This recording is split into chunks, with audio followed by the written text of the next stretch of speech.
Hummer. Super Pete. What are you doing? Having a beer. Good job. I'm looking over some of my UFO pictures that I had taken. Oh, cool.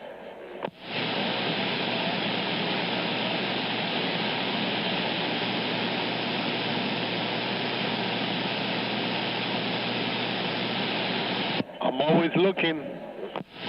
Yeah, you're blessed to be able to see the stuff, too.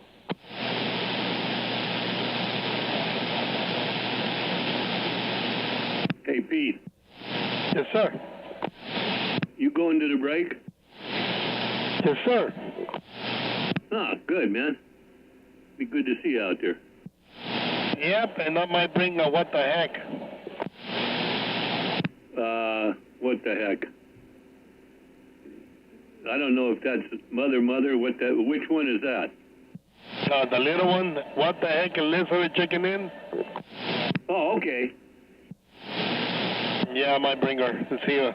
What kind of mood is she in? 10-4. Nice. She's in the back seat, we're on top of the bridge, and she already passed out. What the heck? Right, man. That's what I said. That means she's going to be awake the whole night. What the heck? Exactly. I'm waving, brother. Good to hear you. Waving right back, man. Right on. Yeah, it might be what the hell by that time. Tell me about it. I'd be hiding in the garage.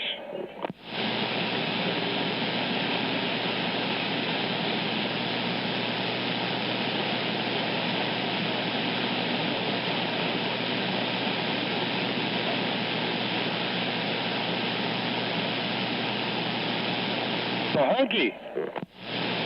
Yeah. So we got some headers and that didn't work, about another set that didn't work, and about another set and that didn't work. So somebody told me about Sanderson's in South San Francisco. So they made me custom-made headers for that thing. Yeah, you say Sanderson? Yes, sir. Yeah, they've been around for a while. In fact, I had a set of those on my 56 pickup back in 1969. Man, they gave me a little tour of their shop. It's big, and they got a whole bunch of stuff over there. Yeah, 10-4. But my understanding, when they do custom work like that, it's not. You got to pay a pretty penny for good work like that. Yeah, I got mother here, so I won't get into that. No, I know what you mean, man, but I mean, still, yeah, that's good. Yeah, it's hard to get stock headers from somebody because they're always a little bit different. There's always, somebody put a different starter on and it's got a bulge here or, something there. It's rough. I get it. Man, they made them like, they fit like a glove now. It's crazy. Yeah, 10-4, able to stuff them in without pulling the engine? Yep. Yeah, we're going to go from top or bottom. We can go either way. Top or bottom, we can do it. And the way they did it, I mean, I took a whole bunch of pictures, sent it to them. They asked me to measure. First they told me the angle of the spark plugs, then to measure in between the two spark plugs, the ones in the center, then to measure from the spark plug to the bottom of the heads.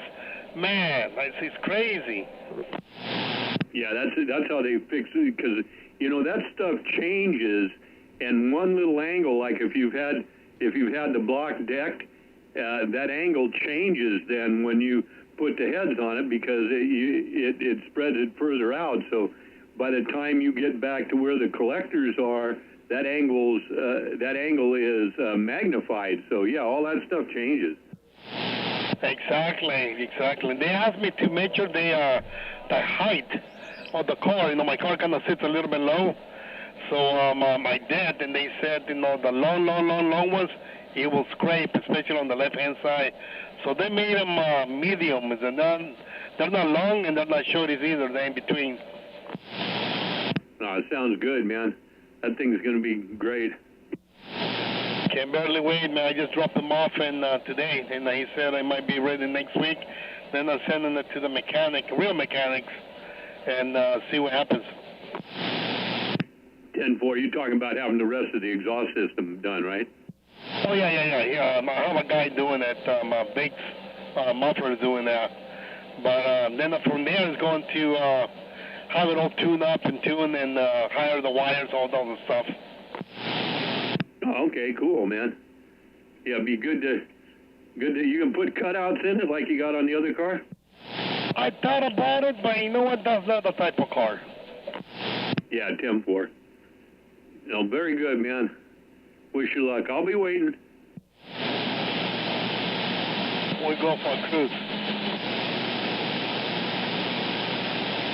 I just got to the Foster City side. I'm going to turn into a mud dog.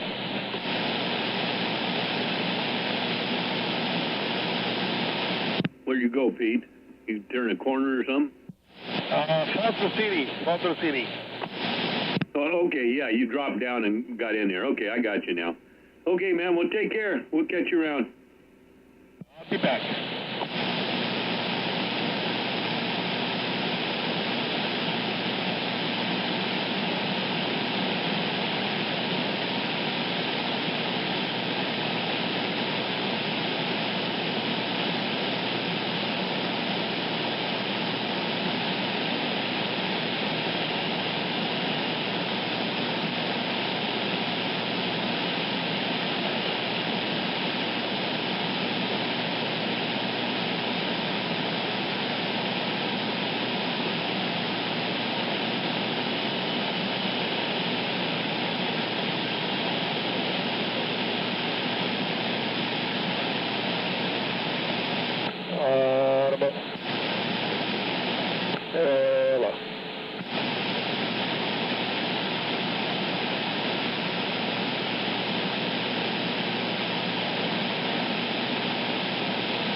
back out.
Everybody 030, can the dock at the bay wave a hand? 510 Mobile, I'm trying.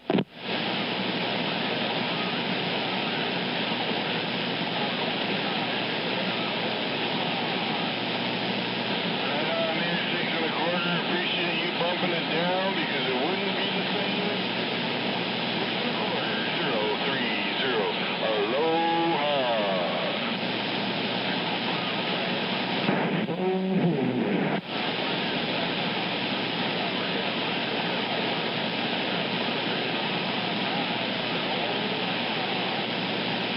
Roger, roger. We'll see you. Happy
217, is that you? 57, what's the wave?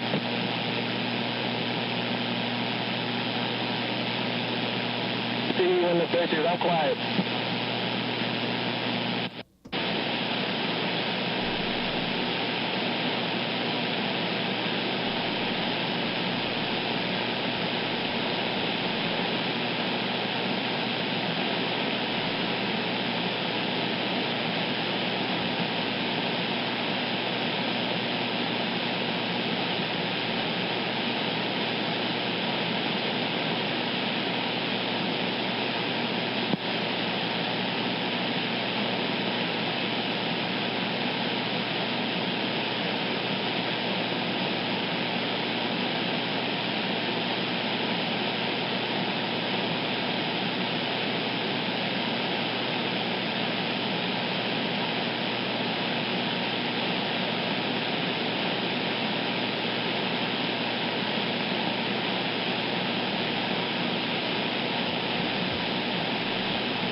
We're on the dock of the bay, and the Mobile still making noise on the front line, getting down.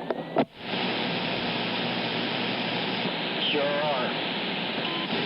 Not too much, man. Just trying to make a little bit of noise and represent this freedom of speech. Who we got on that end? You made me spill my drink. Lancaster, is that you? This is 223. 223. San Francisco. How you doing tonight, man? My bad of making you spill the drink. Drinks on me next time I see you. 10-4, roger that. And I'll buy you one. It's a deal. I don't drink much, but when I meet somebody new or we know when we kick him back, it's always good to unwind a little bit with a nice drink. That way that shit don't hurt so much when you get lumped up. Hey, 223, good evening time. The dock of the bay, Slim Kush, the Dream Team president, representing the freedom of speech, saying hello. All right, 223's putting a friendly wave on you in San Francisco where all the friendly macho polluters are. 10-4, but I heard you guys used to be bad boys back in the day, man. You have to tell me and my grandpa. You have to tell us about them crazy CB stories. The ones I was raised with. You know, the ones they brought me out with when we were a young tycoon. The good, the bad, and the ugly. I said hello, and I'm standing by. 42, and you just got down. Take care, 223. It's been a pleasure, and thank you for the contact. 42, and we're back out reading the mail, listening to the East Bay station.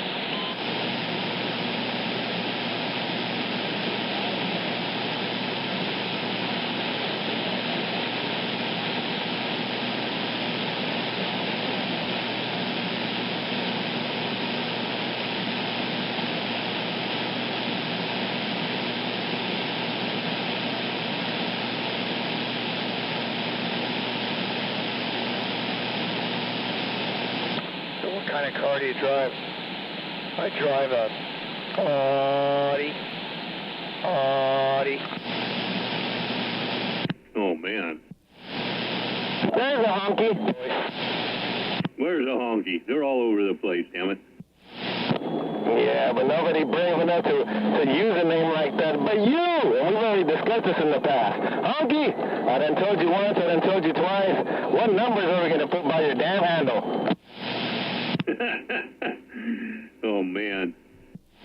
You know I don't like calling you by that name. That's why I call you Wrinklebutt. Yeah, whatever. You know, it don't matter to me. I mean, you know, you've heard the story, so I won't repeat it. But, I mean, that's your choice, right? I got no problem. I've been called a lot of other things, so it don't really matter. Salute, and good evening time. I'm standing by. Thank you for the contact. 10-4. I heard 223 out there. Been a while since I said howdy to him, so honky waving a hand, and I'm back listening. So, Honky, you got a copy on the Fisherman? I'm waving a weak fin over here. 10-4, man. Yeah, you're coming over here really nice and loud. Honky, you got a copy on the Fisherman? Sure. I appreciate it, man. I got a pretty good copy on you, too, no doubt about it. All right, thanks a lot. Friendly wave. We're standing by, reading the junk mail. 10-4.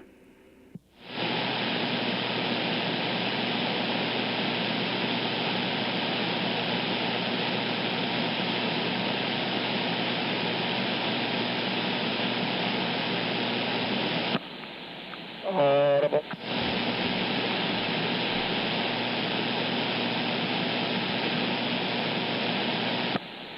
Okay, you got a copy? Yes, I do. Go ahead. Oh, I had to switch antennas. Yeah, you got the Fisherman. I don't know if you remember me, man. All my scales are turned gray. Oh, man. That terrible thing. Yeah, 460 said that he heard from you, caught you up on the other one we usually on there, right? Yeah, I guess that's the 22 if I read it right. So anyway, yeah, very cool. I haven't heard you in a while. I'm playing with a little afterburner mini dishwasher that I picked up off Craigslist when I was actually up in the Sierras recently. Oh, yeah, no sweat, man. I mean, that's what you do anyway, if I remember correctly. You pick up stuff here and there, fix them up, and go on to other things. Right. And then the wife says, "Did you get another toy? What are you going to do with all this stuff? When are you going to sell it?" And that's when I say, there are worse habits. That'll shut it down for about a month. Yeah, and as long as you got a good buddy or somebody that when it's your time, you've heard the story. He don't let her sell them for what you told her you bought them for. Oh, she's got a plan. She bought a little miniature bulldozer. She's fixing to bulldoze them down the driveway into a dumpster, you bet. 10-4, man. So how am I hitting you over there with the dishwasher here? It's swinging up to about 225. It's not a monster. Okay, on the ICOM here, you're dead keying right at 7 on this needle and swinging up to 9, just cracking the center of the 9 there. Oh, real good. Yeah, well, you're 9 over here, so I guess you don't have your nuclear power plant fired up right now. No, I'm just on the driver right now. Just my whole 8 watts into the 8 pill gives me. I'm right about 100 watt right now. Oh, really? Okay. Well, yeah, you're like 5 to 10 over, and your audio sounds a little different. But I haven't talked to you in probably a year or something. But you sound good. A little different on that mic, but yep, there you go. Yeah, the wife and I are both just getting over COVID here. We got it for a second time. We always seem to do a team effort. We're the buddy system. We both get it at the same time. Well, that's the way it's supposed to be, right? If you're close enough, man and wife and stuff, you're going to share stuff. It's inevitable, right? Yeah, that's right. But, the Paxlovid is helpful. So she went negative, and I think I'm about to go negative. But anyway, yeah, so let me think. I'm trying to remember the guy, 44. I heard he just buried all his equipment. He's gone, right, from the hobby. Is that correct? 460 and I bought the majority of his equipment and some other stuff he had, and he moved up to Nevada. Oh, like by Reno or whereabouts? Dayton, to be exact, somewhere in the big town of Dayton. But yeah, they bought a house up there, and it seems to be working out great for them. No doubt, yeah. So, my gosh, you probably got a ranch for $100,000, Yeah, it's a pretty nice looking place, and he's already built a shop on it and stuff like that. So yeah, good for them. Oh no, I agree. The downside, of course, you got to get used to the climate. It's extreme at both ends. I had a buddy that lived in Lemon Valley outside of Reno for a number of years. I'd go visit, and man, it was just sweltering hot or very cold. Yeah, 10-4. I'm not quite sure where this place is. I think it's like east of the South Walker River area, out down below Minden and Gardnerville, but I'm not positive. Boy, if he's into fishing, tell him there's some excellent fly fishing at lakes and streams around Walker Lake. So I know that because that's my thing. I'm a dry fly purist, so yeah, I understand that for sure. Yeah, 10-4. So we're all dry flies unless we tip a few too many cans. Then we're a wet fly. That's only on bad days, fisherman.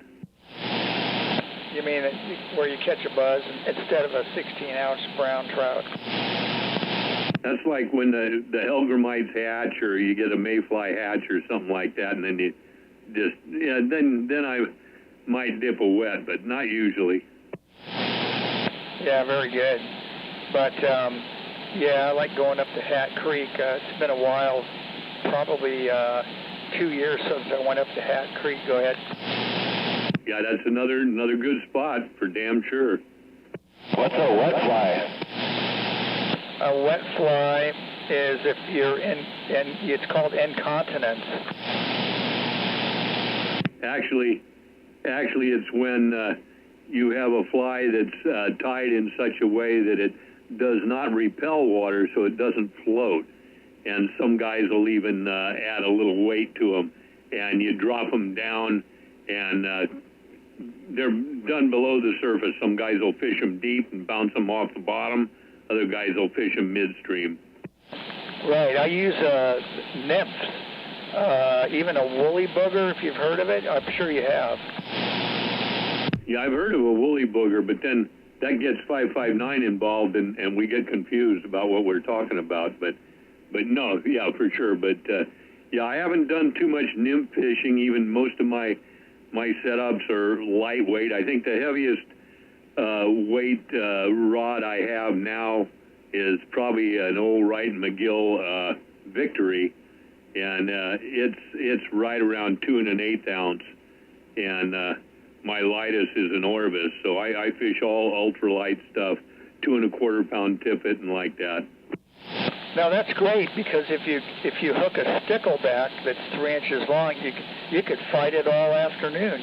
So I have a 3-piece Fenwick Voyager that I bought at Long's Drugstore in the East Bay back when Long's Drugstore used to have an excellent fishing section. Remember that? And I'll tell you what, that Fenwick, I think I only paid about $28 for it. Crazy stuff.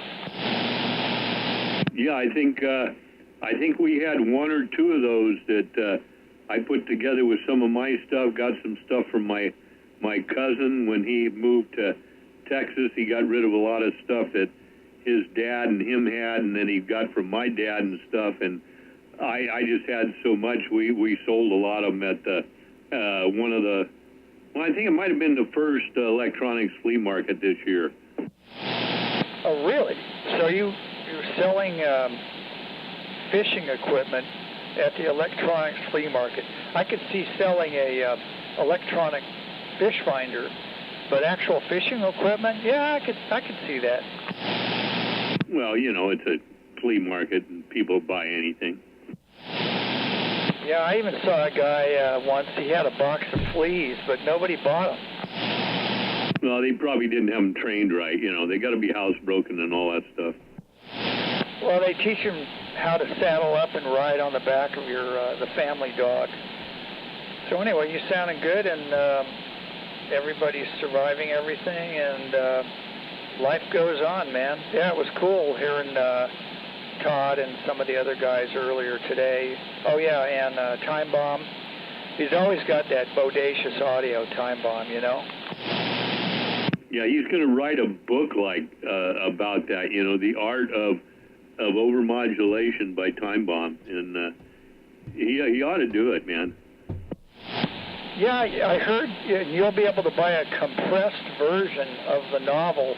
You know, it takes like 350 pages, and it's compressed down to 1 page.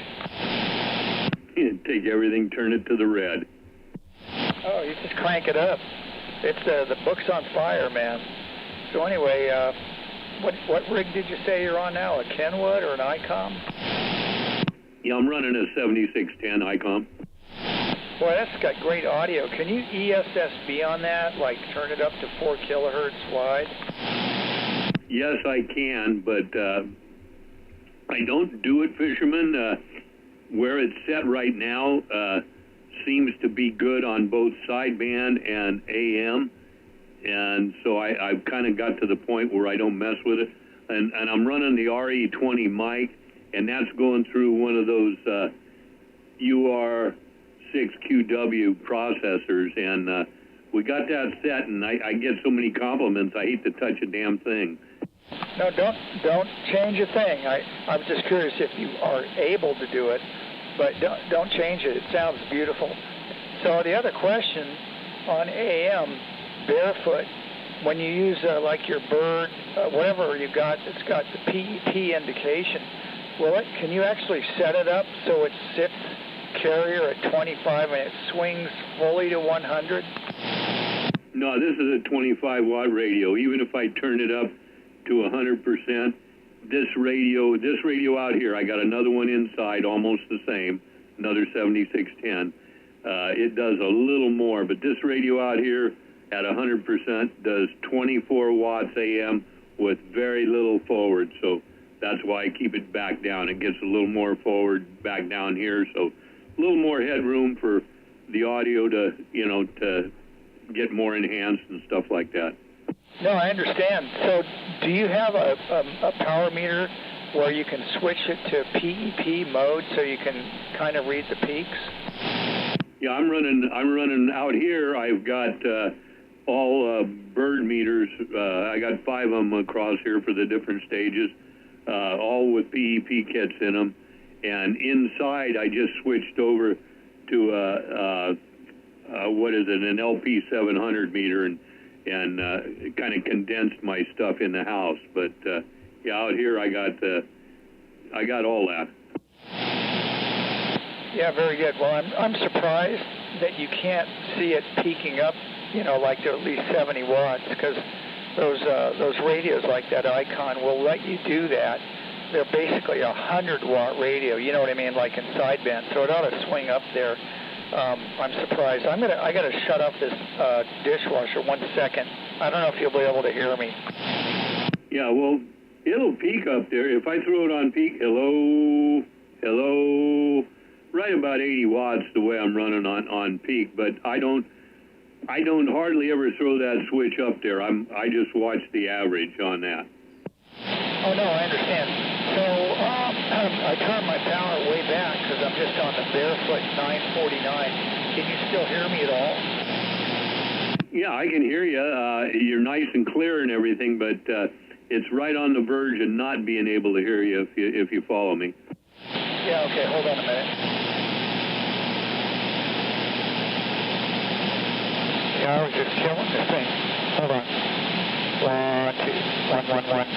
All right, now I've got almost no carrier, and I don't know if I sound like sideband. Are you hearing me? Yeah, I don't know what you did there, but you got all fuzzy and everything, but yeah, I could still hear you in there. Right. Yeah, I took away the carrier. I'm just trying to drop the power back. So now you can probably copy me up. I should be weaker, though. Yeah, you are, but I hear you fine now. No problem. Yeah, perfect. Right, this thing doesn't have a fan on it. I don't want to blow it up, but anyway, pretty cool. So, all right. Yeah, the 7610, that's excellent. So it does swing up to 80 and probably sitting at like a 20-watt level when you're not modulating, right? No. Right now it's sitting right at 8 watts on average scale. Hello. I put it up to peak and it swings almost to 80. Hello. Check, check. Oh, that's good. Yeah, very cool. All right, so everything else is going all right? The health is good and all that, and it's all quiet on the eastern front? Yeah, 10-4. All health is good. Just went for one of my checkups today. She said everything's good. I go back for that. You know, they call it the wellness check when you get my age now in November, but everything's looking good. All that's good, and getting some of my old fillings that I had ever since back in the day redone, and crowns and dental work done. But other than that, all is good, man. How about you and your wife? Except for the COVID, all good? Yeah, very good. It's just that it seems like every year I get 1 year older, and I haven't been able to cure that yet. Any ideas? Yes, I do. Just ignore the dates on your license, your marriage certificate, just ignore those dates, man. Any policies you got, because you know they're all lies anyway, and drink more wine. I think so, but you know, I've had this really weird effect lately where if I'm looking through a magazine or something or TV and I see, you know, like a scene with a bunch of dinosaurs, I don't know, it kind of seems to stir up some old memories, so I guess that must be from way back. Yeah, I get the same thing, man. You look at stuff and all of a sudden, you know, you start getting aroused, and it's stuff that happened, you know, BC, so yeah, crazy stuff, man. I know what you mean. Yeah, I was sleepwalking the other night, and I got a burning ember, you know, in a coffee cup, and I was going to go and carry it over to the neighbor's house, share light his fire. You know, just weird stuff like that, old habits. 10-4, man. Well, speaking of wine, I got to go in and fill my glass. But, man, it's good talking to you. Maybe we'll catch you later on this evening, maybe another time for sure. And I'm glad everything is going well with you and yours. Good to hear you.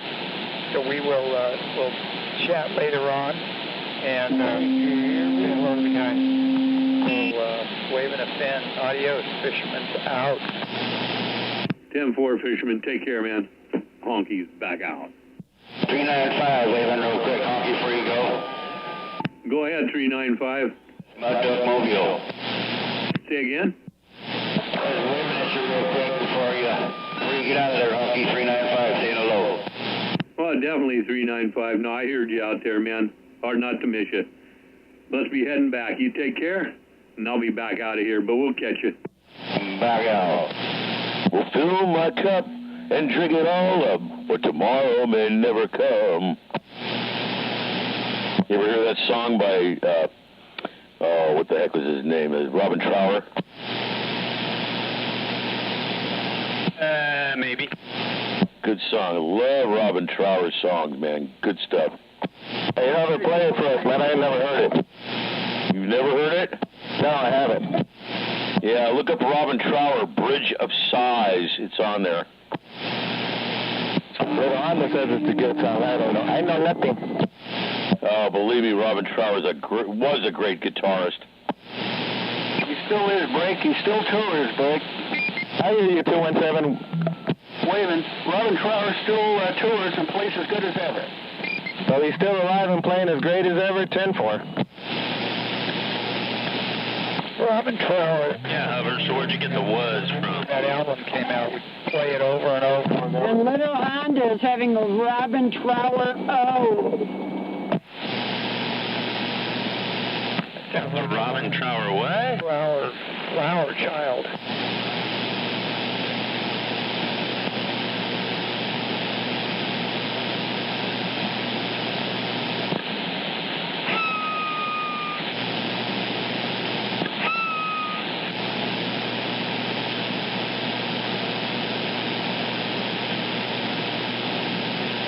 Hey, with this 58 years old or what?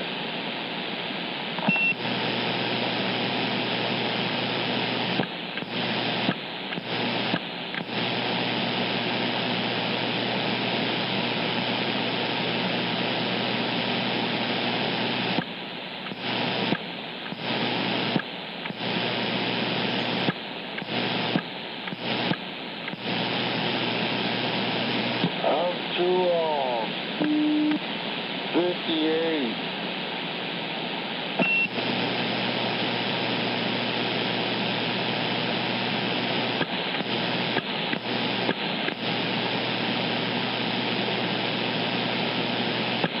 OC 183, OC.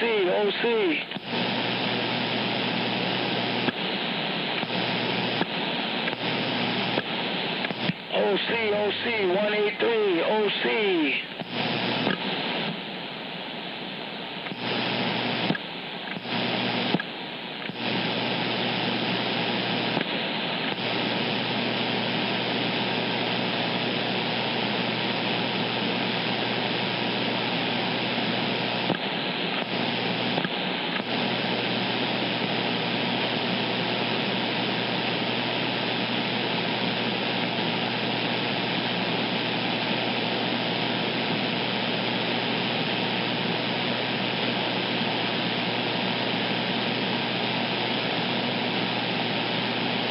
Nobody wants to hear me. Hey, 217. Yeah, come on. Wave a hand at the Godfather. Tell him I'm looking for him. Waving a hand. I didn't get a chance to see him that day when I was on the San Francisco side. Make sure you let him know I need to sit down. We need to sit down in Charlotte. 217. Tell Godfather I'm looking. I'll be calling his landline real soon. But in the meantime, just tell him I said hello. 510. Looking forward to sitting at the table. I'm in the bushes. Said it all when he said it all. I'll be sending over the gold doubloon Floyd the Barber. Affirmative. And with a wave. Right on.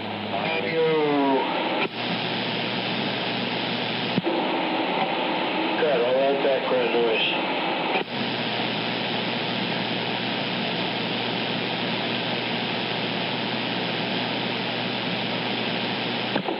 Nitrate, you out there? I was all... Yeah, you got the nitrate. What's up, Patty? Sounding good, mine received. Do me a favor, give me a 5 count. Let me see where you're swinging. 1, 2, 3, 4, 5, hello, break. Yeah, you're 7 to an 8, man. You're sounding good. How far am I swinging right now?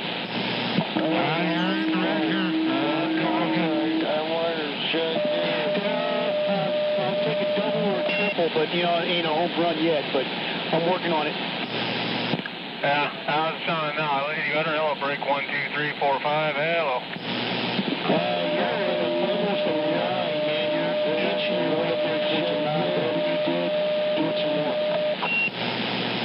How about now? Hello, break. Hello, 1, 2, 3, 4, 5, hello. Yeah, you're still solid 9 right there. Yeah, all right, cool. So I assume that speaker works pretty well? Yeah, hold on, turning it back down there. Hold on.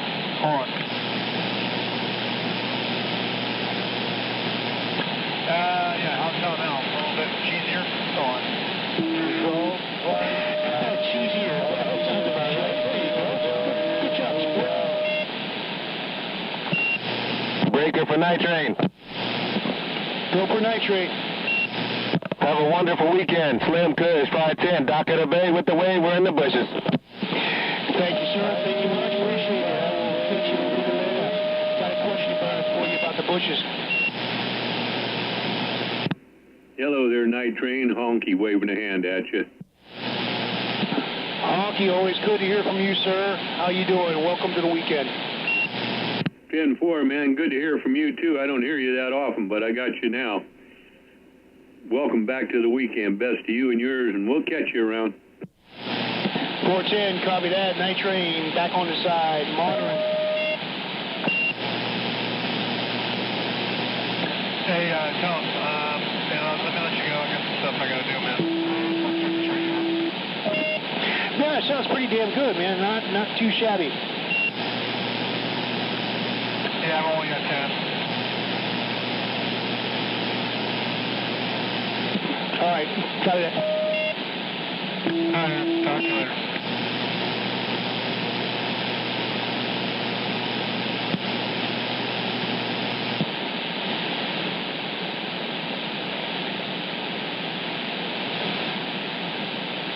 The state must be burnt out.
think this is all. Oh, I do. Hello? Hello?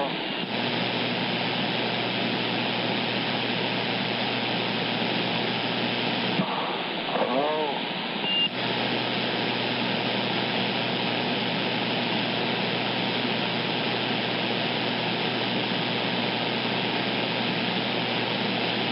Hello?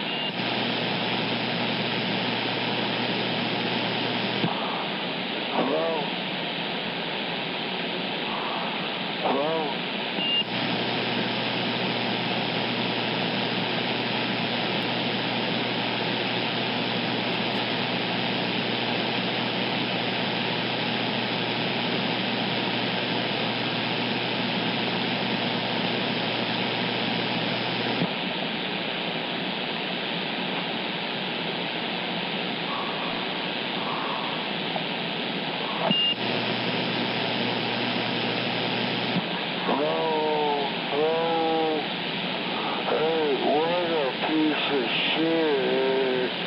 Hello?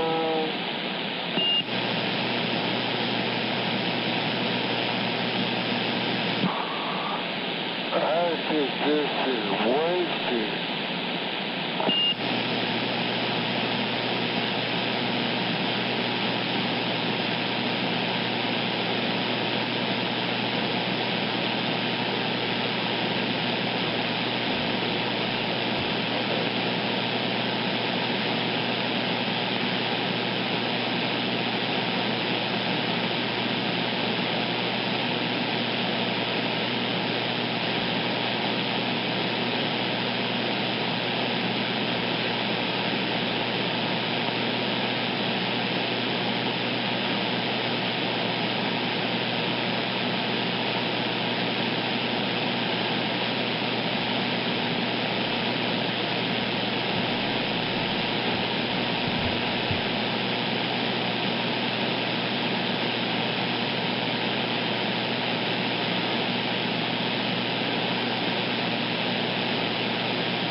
117 break.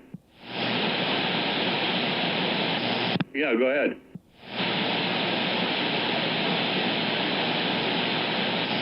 Yeah, how you doing there, Cal Kid? Been a while.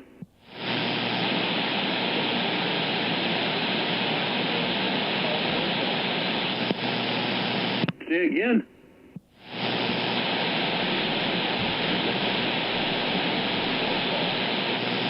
No, 10-4. Yeah, that hits at 8 o'clock.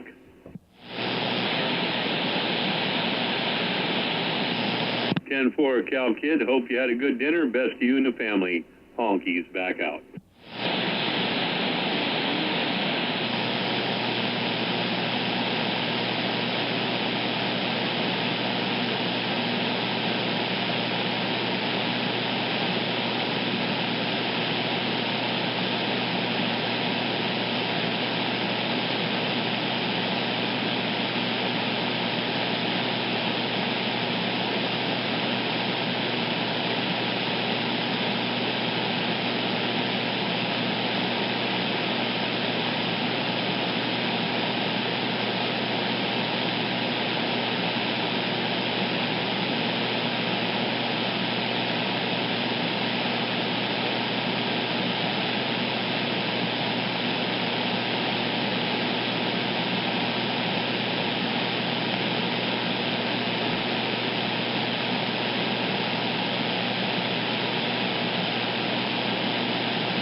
This should be working.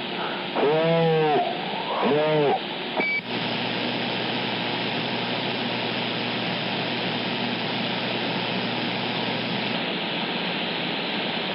Hey, is this thing working?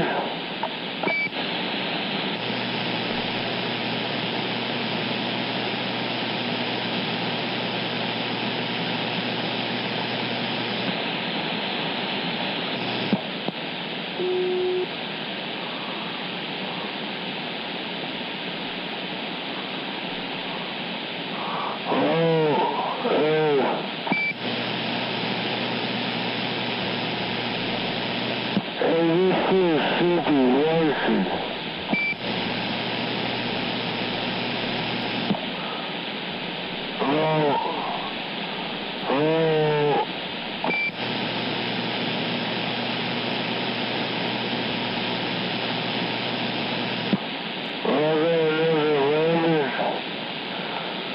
I probably do.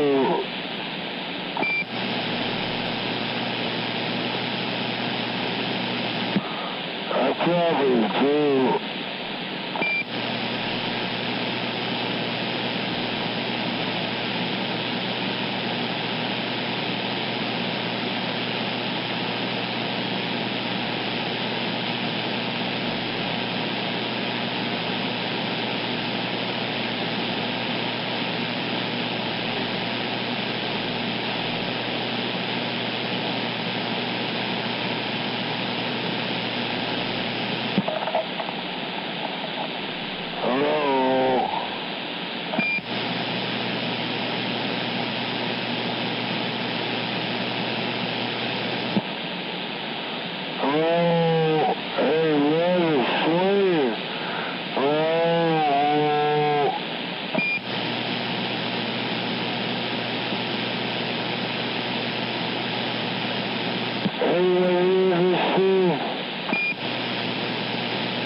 out there, Break?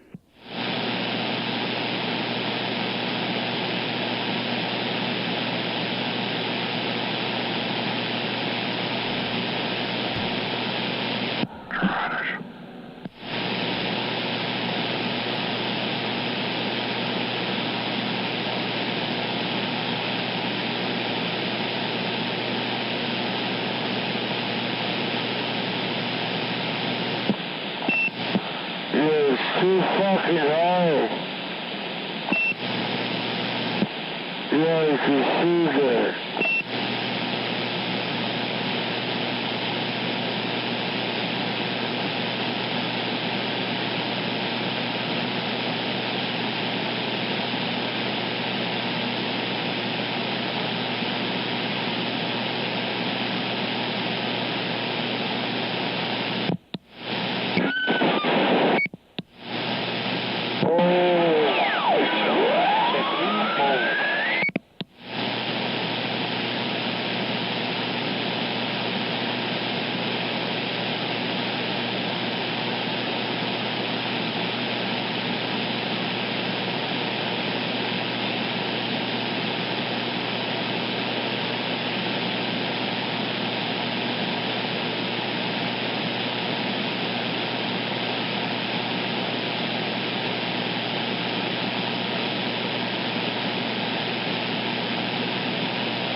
Audio.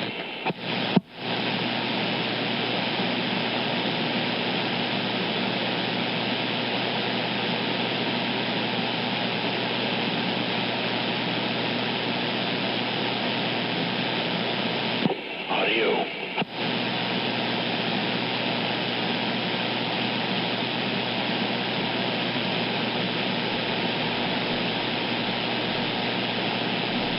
Audio.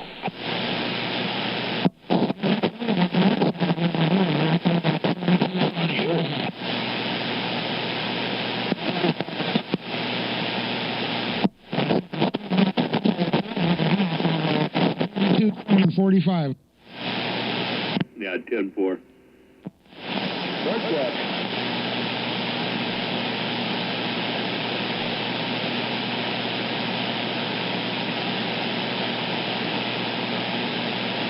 And over 50 on check-ins. 510, the dock of the bay, the Dream Team president making noise.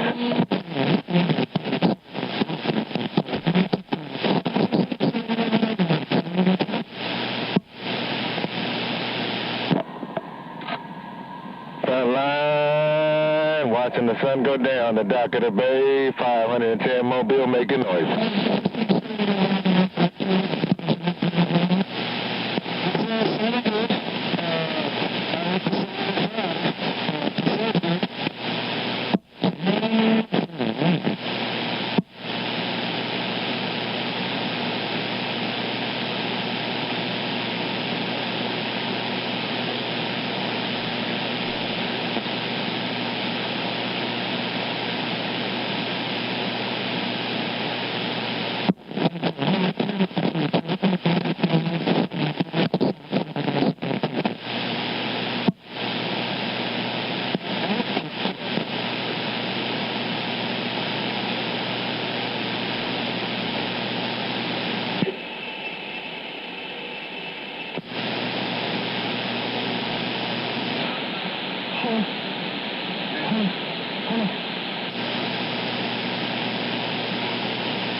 Say what?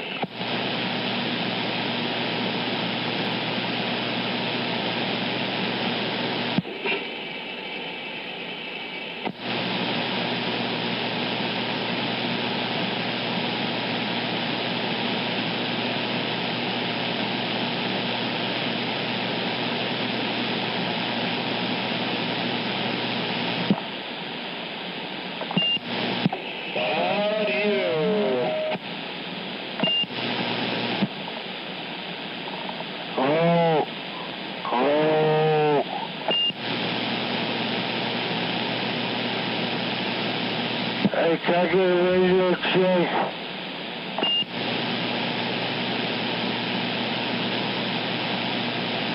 Can I get a radio check? It's working, 420, 510 with wave. Check, it's working. I don't know, is my call messed up? Nah, you're sounding good, 420, you ain't got no worries. All I can say is good luck, and have a wonderful weekend. 510 2PL Mobile, slow cruising on the sideline. Thank you. And don't forget, God bless, with all respect, take care on Twins Peak, 510 East Bay on the sideline. Good, so we got to climb up to the roof.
Once smell the ℂ𝐺 rising up through the air.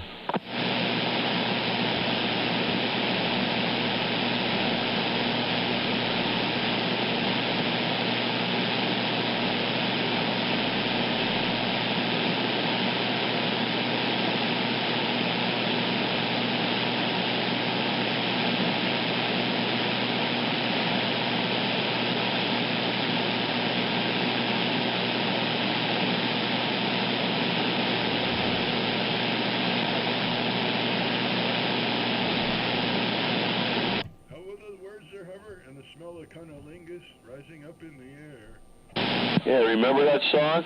Once smell the ℂ𝐺 rising up through the air. Oh, I said cunnilingus. You would. And the smell of cunnilingus rises up in the air. And it smelled like a fish store. Oh, God, the odor. You know what ℂ𝐺 is actually what they sing. You know what that is? Cola's pot. No, ℂ𝐺. Yeah, it's supposed to be the ℂ𝐺 or the colas from the pot. It's a flower on a cactus, and it's apparently pungent. That's what he's talking about. The smell of ℂ𝐺 rises up in the air. It's a cactus flower. Oh, all this time I thought it was the cannabis buds. Of course. About at 635. That's what I thought it was. 35. Of course. Well, it's for buds of cannabis also. Yeah, the ℂ𝐺. That's what the name of a bud is. Be taken both ways. Yeah, you're right about that. Maybe they did that on purpose. Ah! Ooh, 635. Typical American language, more than one meaning. True. But it's actually a Spanish word. No, I know, but the Americans bastardized it from, the translation from Spanish to English, if you will. You bastard!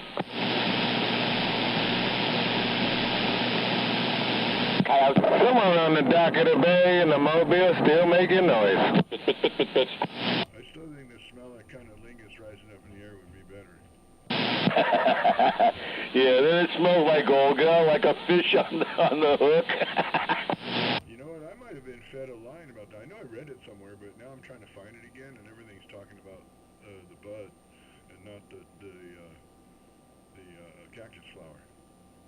Man, it's been a conspiracy. Somewhere on the dock of the bay. Oh, guilty. No, I would have said yes, the cactus flower along with you. I didn't know it ever referred to the bud for the cannabis. Yeah, ℂ𝐺. Baseball bats swinging in the air. And the smell of culeros rises up in the air. Smell of her clitoris. You've been hanging with the wrong gals, Hover. Yeah, well, that last one I did, yeah. But Marcy was extremely clean. But she didn't want to see me anymore because she was fucking that Peruvian cop. Who was about 25 years younger than her. Yeah? Well, she likes young dick. Why would you, yeah, you got to do what you like. Because I liked her an awful lot. Well, evidently she liked the other guy better. I mean, she got to do what she likes. Oh, man. Yep, she went where the money was, evidently.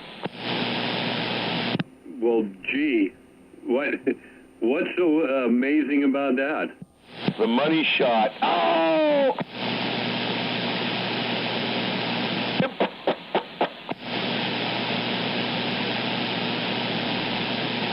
Insert laughter here. What's supposed to be funny, Hover? It's supposed to be. I don't know. I mean, I just came out with a dud. All right, I'm in the business. Yeah, me too.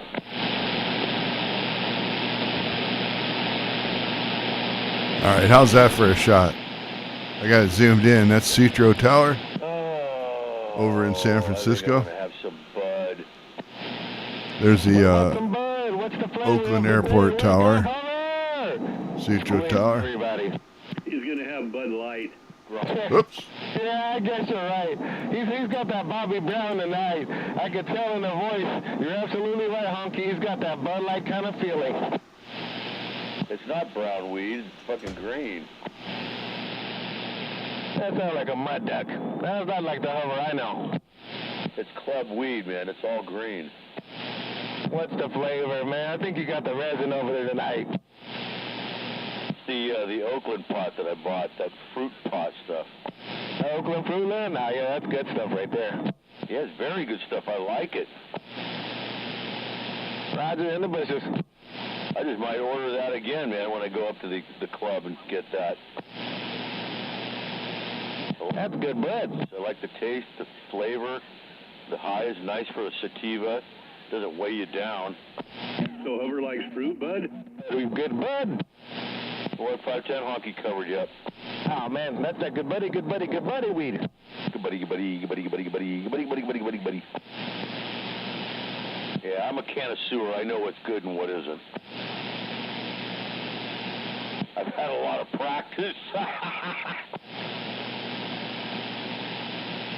Oh, but anyway, I like my new glasses, man. These are great. I can see again perfectly. Warby Parker. What's the name of the place? They're Warby Parkers. Roger. Did you get the $39.99 special for 2 pairs for the price of 1? I got 2 for the price, and it was like $326 for both of them all together, and $86 for the eye exam, which is perfect. The guy did a great job. Yeah, well, not being an optometrist, you wouldn't know that, but yeah, that is a good price, and you must have picked out, you must have selected special frames, otherwise it's a lot less expensive. $149 for the frames. Yeah, that was extra, otherwise they'd give them to you for a lot less, so yeah, but that's still not bad, man. Oh, they're beautiful. Frames are in gold. They're a little bit larger glasses there, so I can actually see my peripheral vision now without getting into an accident. At least you can see again, and that's good. Say again there, 510? At least you can see again, that's good. Oh, yeah, you're a little over-modulated. You might want to back off on your mod. All right, there you go. I said at least you can see again, and hopefully you can work on the hearing next. Get out of here! That's a good point. And the peripheral vision, yeah, that's most important for sure. I've always had very good peripheral vision, but my hearing is starting to go now, thanks to my dog barking in my ear all the time. Yeah, don't blame it on the fact you're getting older. Blame it on the poor old dog. I get it. Oh, no. I'm not saying 100%. No, I am getting older, and my hearing is starting to get lossy. But no, when Tasha barks in my ear next to me like that, it's like, oh, fucking ring my bell. Well, why do you let her do that? Train her different. Easier said than done. Hey, hello? You? I've been working with her. Don't worry about it. I have been working with her, but Sorry about the volume. so I think I loving, might have she's knocked so the button a minute excitable ago. and stuff, you know, I just love my dog, but you know how that is. 10-4. I put up with some idiosyncrasies. Well, what do you think she puts up with? I was just going to say that. She puts up with my idiosyncrasies.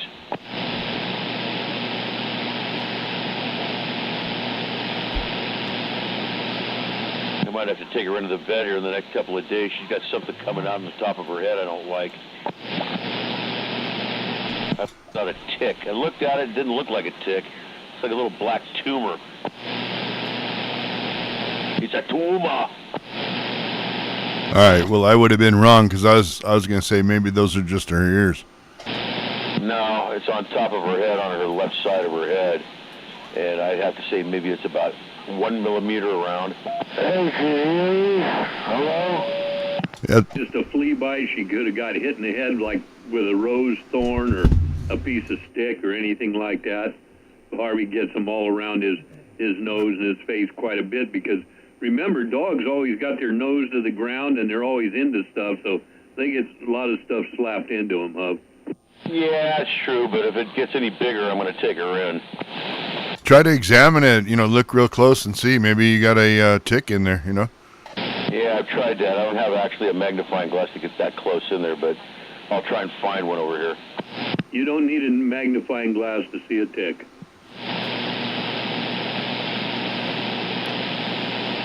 You get that, Hov? You don't need a magnifying glass to see a tick. Just cut the hair back, shave it, or get it to where you can see it, and you'll know it right off the bat because it'll be a little reddish, dark brown spot, and it will have legs on it. Yeah, I know what a tick is. I've pulled them out of dogs before. Not my own, though. Yeah, well, remember, it's not pulling the tick out; it's getting the head out, and that's the problem because that's where all the bad stuff is. That's correct. If you do find a tick, just put a little bit of Vaseline all over it, and it can't breathe. It'll pull out. It'll back out. Yeah, that's what I've heard. Also a like a cigarette or something like that, or a punk, and light that thing on, and then put it next to it, and it starts to back it out if it is. No. Yeah, that's you. When you do that, you can cook the tick too. You gotta be careful doing it that way. I've heard that too. Put a little heat to it, but if you cut off their oxygen, they'll back out on their own. Okay, cool. I'll try that. They used to take a couple drops of kerosene or something like that and throw on them. Same thing, like Bicker's saying, it cuts off the oxygen. They can't breathe. So that's why the head is buried and the rest of the body's not, because they're kind of like an ant. They breathe off their sides. Ah, okay. Oh, and Hover. Yeah. Don't light the kerosene.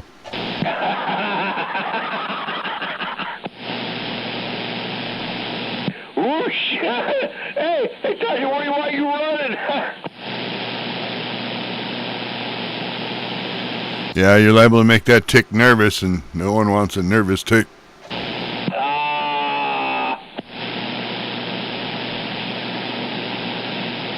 Don't you already have one? Huh? Hover, I thought you had a nervous tick. What? One.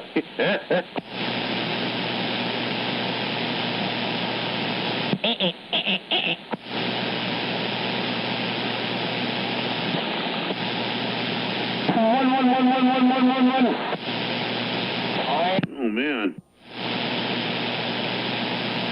What's up, 270? Oh, just another damn paradise. You getting ready to get ready? Yes, sir. 11111. 1. Yeah, they're working.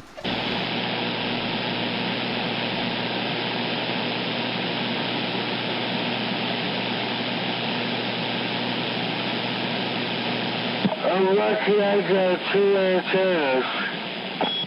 Check, 1, 2, 1, 2. Hello. A little bit hollow in the 104 tonight. Yeah, turn the echo down and my talk back off. There we go. There you go. Hey, running dude. Hey. Are you going to do the recording thing again where you send it over and then we play it at the end? You got it, brother. Yep, just setting up the phone right now, getting it in position, getting my writing pad out and sharpening my ballpoint pen. Oh, wait, he's going to take sharpening. Right on. Okay, I'll be watching for it somewhere during the shoe. Yeah, as soon as the either top 20 or the pile-up ends, whichever comes first, then I'll stop the recording, and then I'll get that over, like, probably in the, first quick quarter. First quarter down. Sounds good. I'll make sure not to hit loop on the video when I do a replay. Either that or pay attention. Sounds good. We'll do. See you at 8. Roger. Sounds good, man. Yeah. Be in that file as fast as I can. So if you guys don't know what we were talking about, when Running Man is the radio host, he will record on his end what he's hearing. So, because I'll be able to hear it from here, but what he's hearing may be different, will be different than what I hear from here. So he'll record the first, however many, 20 or so And then he'll shoot that file over to me on a shared drive. And at 9 o'clock, we do the radio read back, and then there's the check-in for the chat read back. And then after that, I will play the recording that he sent over so that everyone can hear the first 20 and who got in there and what happened from the perspective of the radio host. So that's what that's all about. Those of you that have been here already know all that. And if you've all already know about it, I've just wasted the last minute and a half. Thank you. All right. I'm just listening. Okay, everybody have a good night for now. 10-4. Pleasure saying hello. 510 standing by.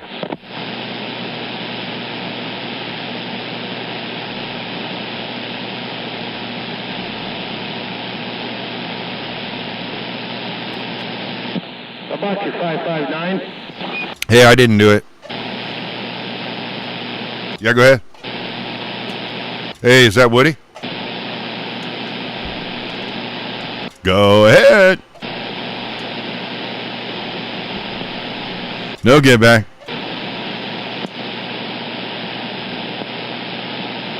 I know I heard hey 559. What happened? Sounded like Woody to me. Yeah, I think it was Woody.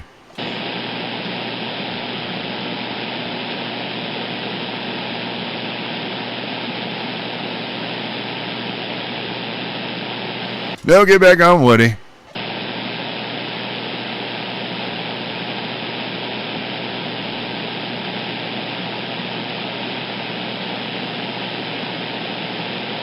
I mean, Woody the operator. I know where my Woody is. It's the other guy. Happy Friday, everybody. Thanks for showing up. We'll get this party started in a few minutes. I got the night off. Really thank Running Man and Popcorn. They're doing the...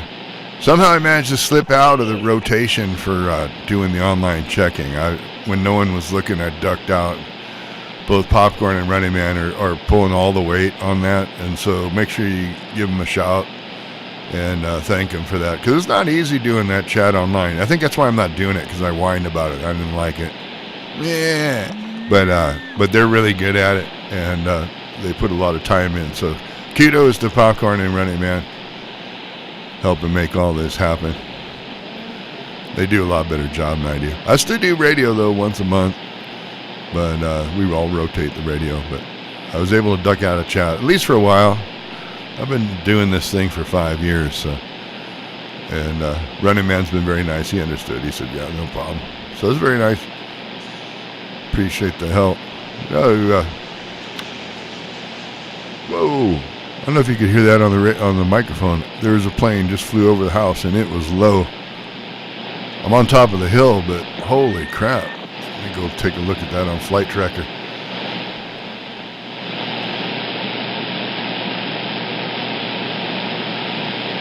All right, that was a Cub Crafters NX. It was a Cub. It was a Cub. That thing flew right over my house. He's at 800 feet. Damn it, he barely went over the top of the ridge. Well, that was fun.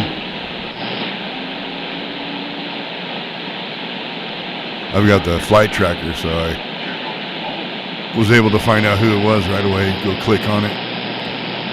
Gonna check what?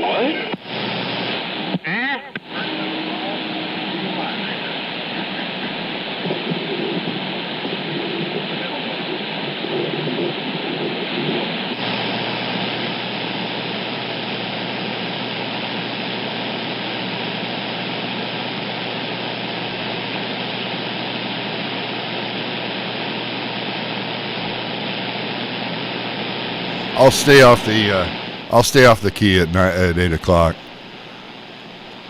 I was gonna flex, but I did that already. So usually I don't do that, because if I key down and if I don't take one, I probably would take one, but if I didn't, then you guys aren't gonna be able to hear anything. If I just jump in there trying to get my number early, so that's why I wait. That's why I wait a little bit, so you guys can hear what's going on. without me trying to 1. You know, you don't need that crap. So I wait till it slows down, then I'll check in. And then what happened?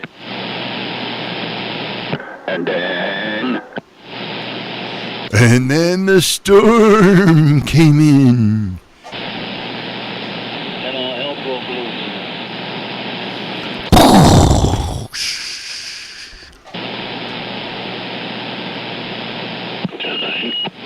Was that supposed to be thunder and lightning, or was that like Rip Van Winkle? Yeah, it was the Walmart thunder and lightning. A little bit of rain too. Oh, like in Safeway and the vegetables? I know, huh? You get rained on. Yeah, who are they fooling? We know that's not real. Produce aisle. I need an umbrella. Who are they trying to fool? We know that's not real. I seen that at a bar up in Reno or something too one time. On the way up there, some shit like that. But they didn't have a mist, you know. It was just like thunder and lightning and light. Like New York or something? I don't know. I've never been there. No, I mean like in Vegas? Yeah, I guess so.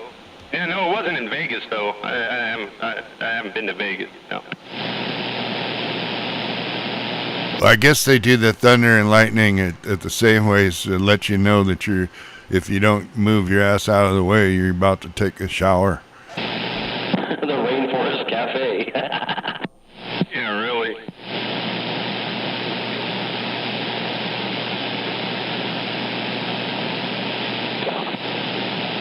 So who's doing this thing tonight anyway?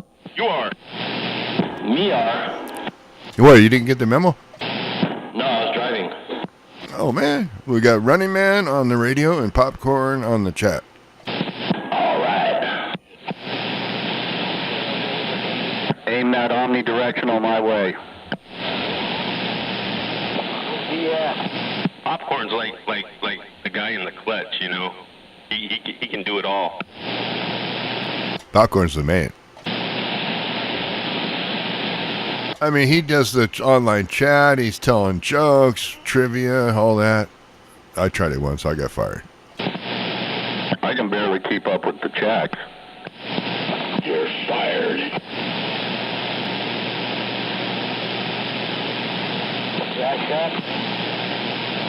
We're getting pretty close. We're minutes away.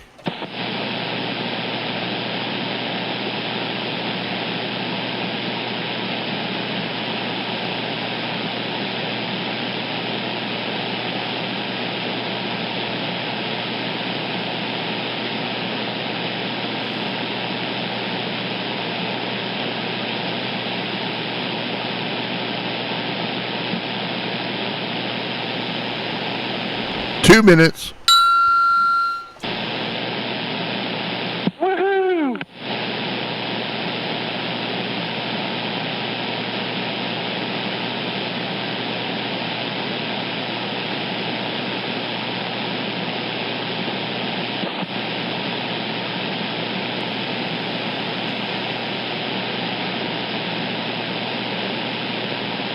And a hush comes over the room.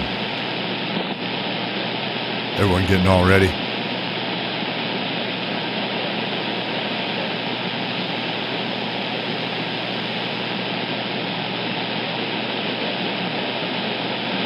Everyone flipping their switches, turning the knobs, adjusting their foil hat, getting ready.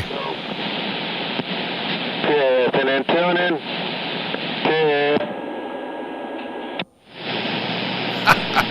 Oops, that wasn't me.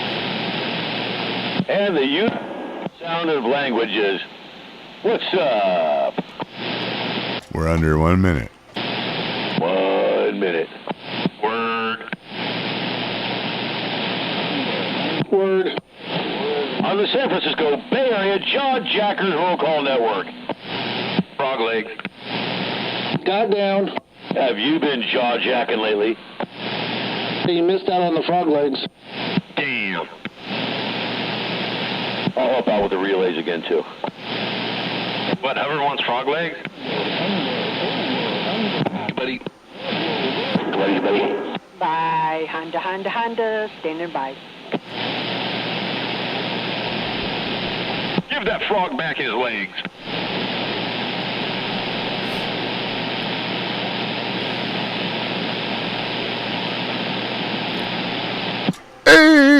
O'clock. Yo, yo, yiggity, yo. Hello, hello. Welcome and thank you for joining me at the Bay Area Jawjacker check-in number 269. 269. 69. I am Running Man, and I am your host tonight. And, if you haven't heard yet, did you know that the Bay Area Jawjackers are putting on a CB break? Yes, the first annual Bay Area Jawjacker CB break, October 6th. Save the date. Make sure you're there. We'll all be there. Be there or be square.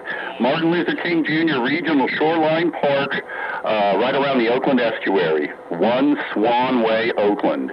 If you have a Facebook account, you can go on Facebook, see all the details.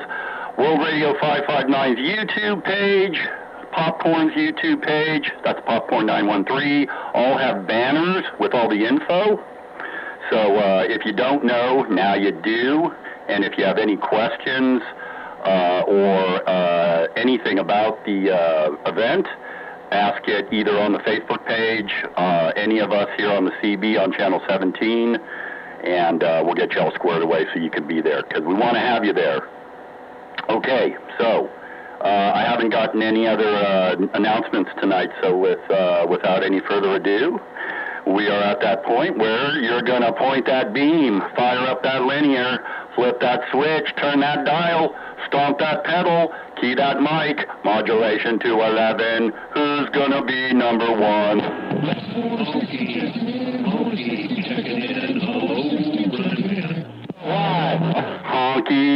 Honky got it.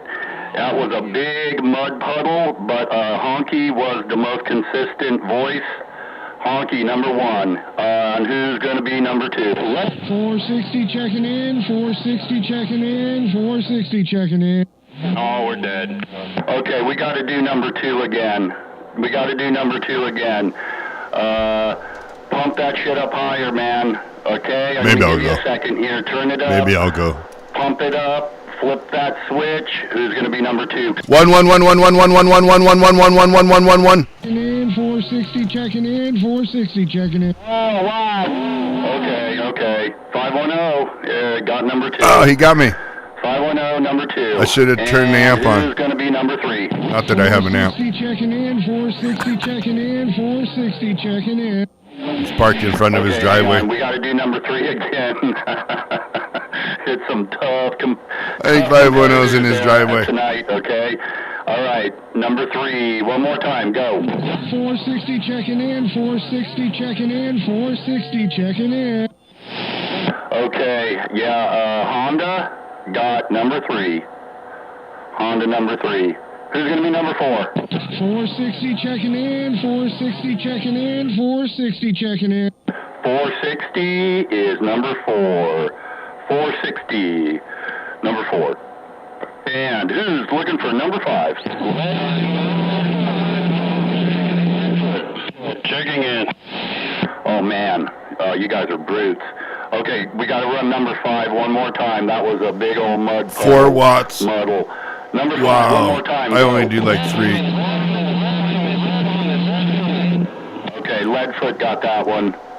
Leadfoot, most consistent on that one. Leadfoot, number 5. All right, who's going to be number 6? Bomb of time checking in. The bomber of time. Time bomb, number 6. Good job, brother. Horns up. Time bomb's number 6. All right, who's going to be number 7? Super Pete. Checking in. OC, Overcat came in with his boop. And his OC. Overcat, you are number 7. Thanks for coming in, brother. Good to hear you. All right, who's going to be number 8? Super Pete checking in. Super Pete. Waving the hand. Whisper. Okay, we got to do number 8 one more time, please. Number 8, one more time, go. Here we go, Super Pete checking in, Super Pete. Check. Okay, yeah, so Whisper Guy is number 8. All right, Whisper Guy. Okay, number 9. Super Pete checking in, Super Pete trying to check in, Super Pete. Okay, hang on now. Okay, number 9. Super Pete checking in, Super Pete checking in. Super Pete, number 9. All right, number 10, go. Cannibal.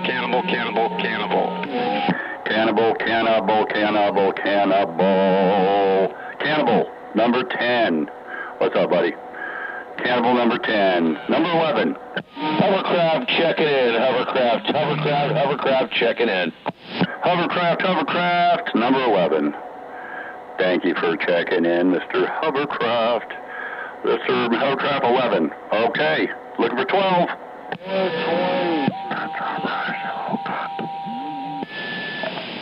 Stay safe out there, Whisper 510 waving. 242, number 12. 242 Danville, good to hear you, brother. Right on. 242 Danville, you are number 12. Number 13. Popcorn! Who? 10-9?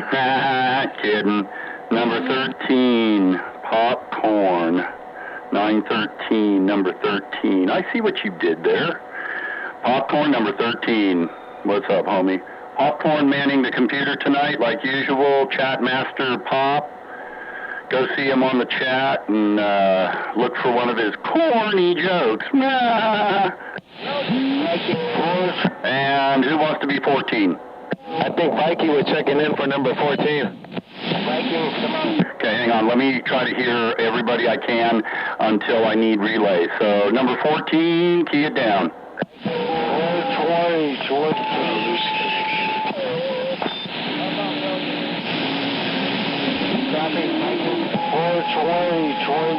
Do you hear 420? I hear 4. I don't think his lungs are going to give any longer. I hear you, 420. Oh, that is 420. Okay, yes, I did hear him. Okay, we'll give 420 number 14. 420, thanks for staying with us, man. 420, you are number 14. Thank you. Okay, do we have 15? Viking's checking in, he said. Okay, Viking is 15, and let's go ahead and I'll open the floor to relays, and we're just going to have a top 15 recording tonight, so I'm going to cut the recording. Top 15, you guys are awesome. Okay, and we're looking for 16. How about loose connection? We got a couple relays if you don't hear those guys. I did hear loose connection, and that was cool, because I heard loose connection, and I usually have a hard time. Loose connection, thanks for checking in. You're number 16. Looking for 17.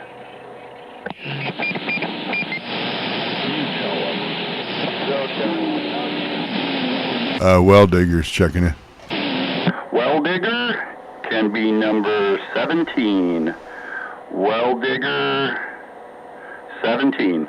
Looking for 18.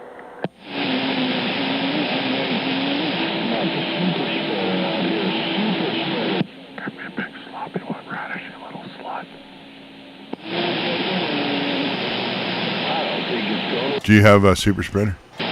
No, I did not hear. I haven't. Super spreader, key up one more time, though. I can usually hear you. Super spreader checking in. Super spreader. Yeah, he was keying up. Also, Mean Machine, if you can hear him, but super spreader. Okay, no, I actually couldn't hear either of them. Okay, let's give 18 to super spreader. Super spreader. Number 18, and 918, Mean Machine, is number 19. Number 19, 918, Mean Machine, that Mean Machine. out there in Sac area. Dude is tearing it up out there. Okay, number 20. How about that Running Man? I hear somebody breaking for Running Man. Who can key it up again? Let me have your handle or number. You got loose connection out here. One more time, loose connection out here. Checking in. Oh, I got you, loose connection. Loose connection, you're number 16. Oh, okay, right on. Yeah, good job, man. I heard you no problem earlier. Yep, you're number 16, and we're looking for 20.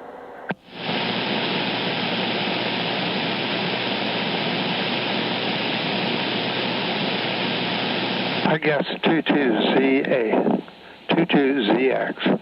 Pink in San Francisco checking in. 22ZX. Hey, hello, sir. You're number 20, 22ZX, Pink. Good to hear you, man. Up there in the clouds in San Francisco. Thanks, 22ZX. Looking for 21.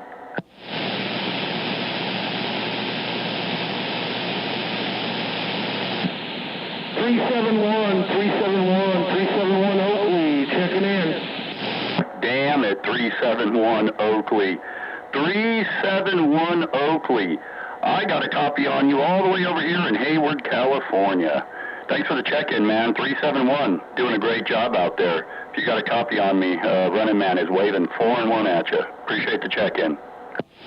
Appreciate the call back there, Running Man. I'm going to check 635 Byron into his station's down, but he asked if I could check him in tonight as well. Was that 635?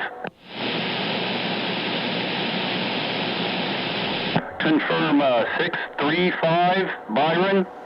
Yes, Running Man, 635 out in Byron, California. 635 out in Byron, California.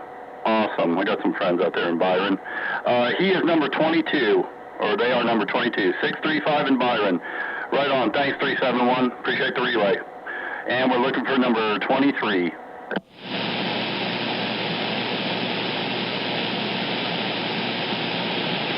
I bet you could suck a golf ball out of a garden hose radish.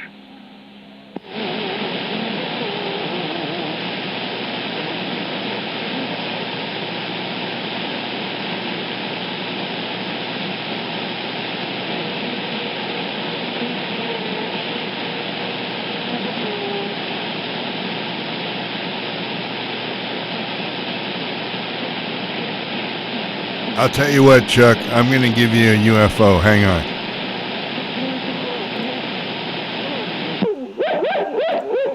Tasha? Tasha's checking. Whoops. Let me fix that. Okay, Tasha is already going to get in there at number 23. Okay, Tasha. Tasha the doggo. I'm going to put doggo next to it just so we know it's a doggo. Okay, 23, Tasha. Look for 24. Any other relays will also be appreciated. Thank you. Got it. You're a dark radish. Good job, Tasha. Woof, woof. You betcha. It's my woof woof.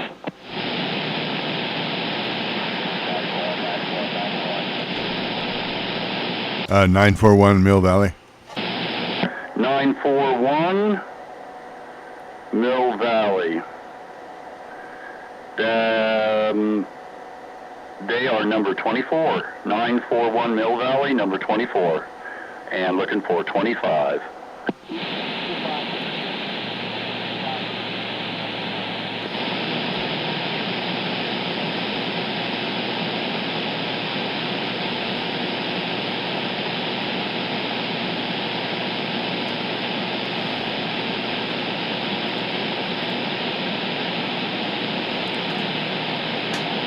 And we're looking for 25. Standing by for 25.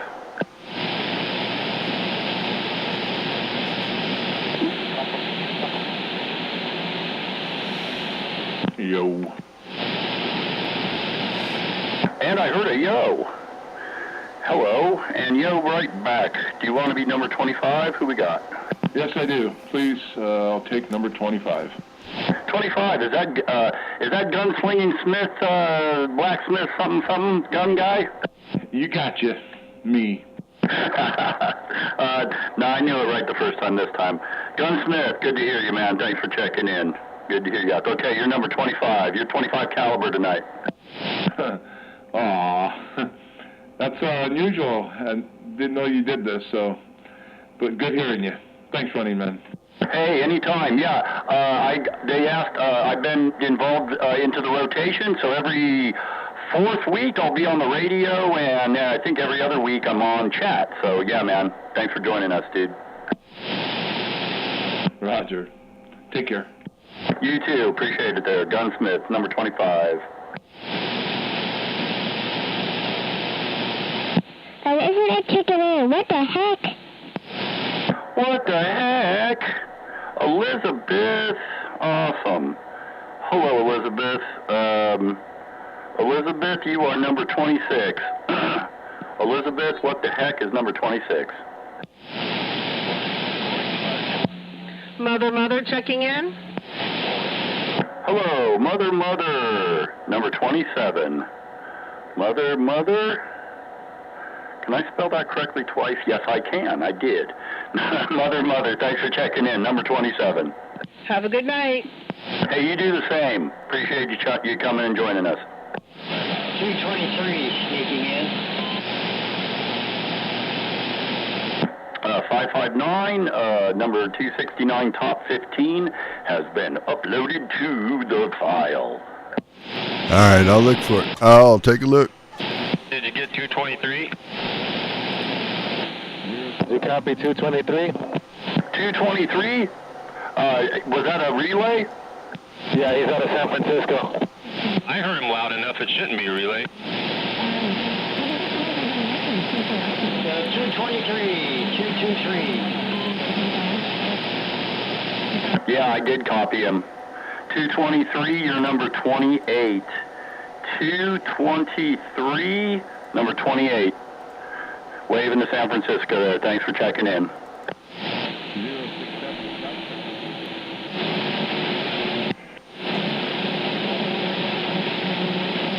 California Kid, you got it. No problem, man. California Kid, you are number 29. Yo. Thank you.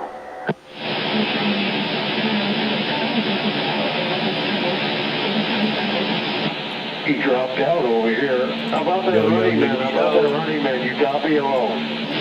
I can copy you. Go right ahead. Livermore. Maintenance man, Livermore. Maintenance man in Livermore. You're number 30, maintenance man. Maintenance man? Hey, man, thanks for joining us. Thanks for maintaining stuff, maintenance man. Number 30. I guess I'll take it, and I received the file. Rojo. You want 31? Oh, someone already got 30? Yeah, maintenance man. He maintained number 30. All right, 31's fine. Then that's 559, nose picker, number 31. And thank you for checking in. Green apple. Thank you very much. Oops, I think I keyed on Green Apple. Sorry, Green Apple, try again. That's okay. Green apple, number 31, if I can. Over. Good evening.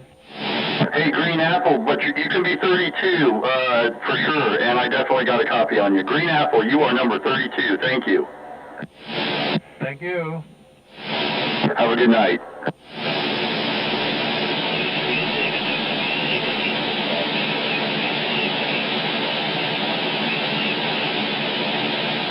Are you on a beam or a ground plane? I am on an omnidirectional, it's a J-pole, but, an omni. I think he said, hey, 1220. Oh, that's sorry. I thought he was talking to me. Sorry.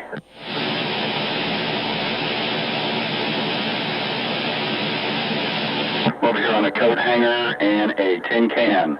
And we're looking for number 33 on the Bay Area Jaw Jacker. Number 269, check-in roll call. Who wants to be number 33?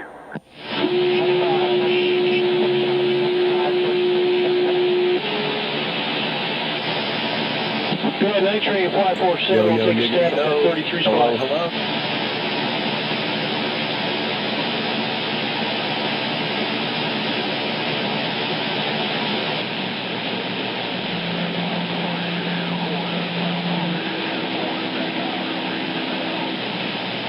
Yeah, 1220, let me give it a shot.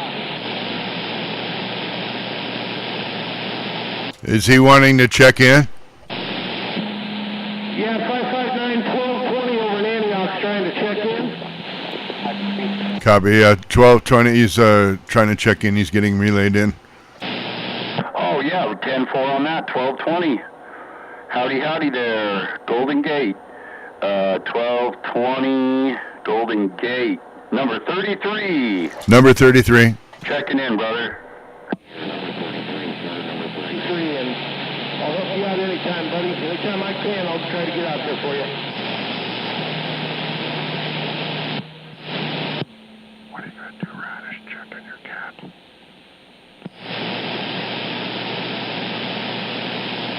Okay, and who's going to be number 34 out here? Who wants number 34? Bay Area Jawjacker check-in is now in progress. We're looking for number 34 here, and this is the number 269th Friday that the Bay Area Jawjackers have been putting on this check-in. That's quite an accomplishment. So who can we get to put in here under number 34 tonight? You got the Fisherman, number 355 spot.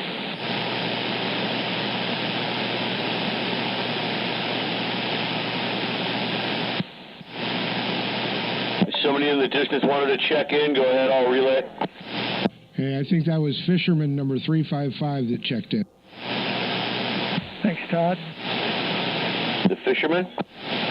QSL. QSL. Did you get that, running man? Fisherman 355 checked in? Fisherman 355. Fisherman 355 is number 34. Fisherman 355. Thank you. Checked in at 34.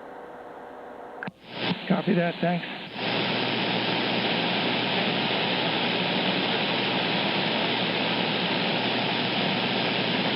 Go back on my sardine can. OC 183. OC already checked in. Is that his celebrity look-alike? I mean, sound-alike? I mean, fake-alike? Nah. No, 508. 508. I know, I'm just kidding. What's up, 508? Can I check you in there, 508? Sure. 508, check it in. 508, good to hear you out there. Chat. 508, you're number 35. Waving. Waving. 35.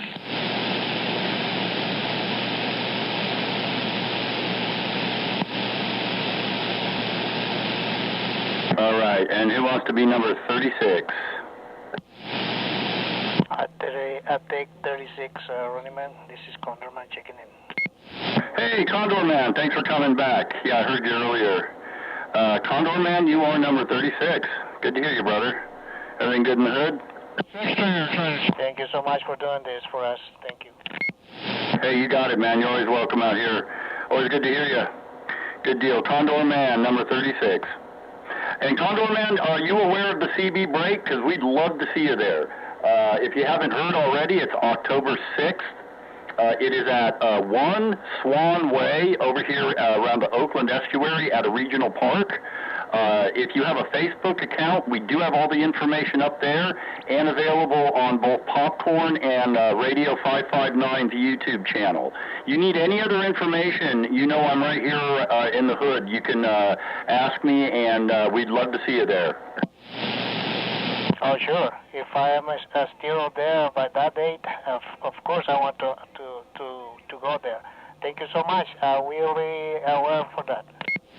Okay, you got it, buddy. Yeah, you need any other information, just reach out. Have a good evening there, Condor Man. Thank you. And anybody looking for number 37, it is available. Hey, running man, Cowboy will take 37.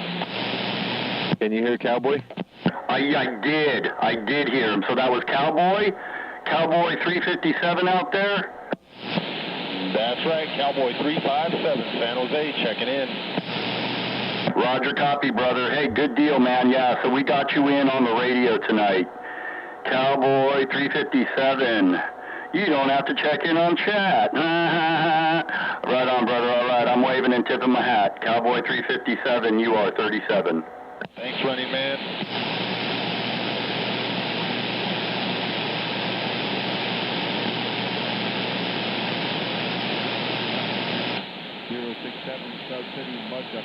How about a 290 checking in, 6-stringer, hello, break. Can you hear 6-stringer? I did not. You want to relay him in, number 38? Yeah, out of San Francisco. 6-stringer. 6-stringer is number 38. Thanks for the relay. 6-3, go to 28. Okay, I heard you that time. Thank you. Oh, by the way. 470. Do you have 470? Good job, buddy. No. 470 can be number 39. 470, 39. 470, you're 39. Break. Go ahead, Breaker. Did Night Train check in over the air? No Night Train on the air. No, not yet. What's that? Not yet. Okay, so I'm checking in on YouTube. 10-4.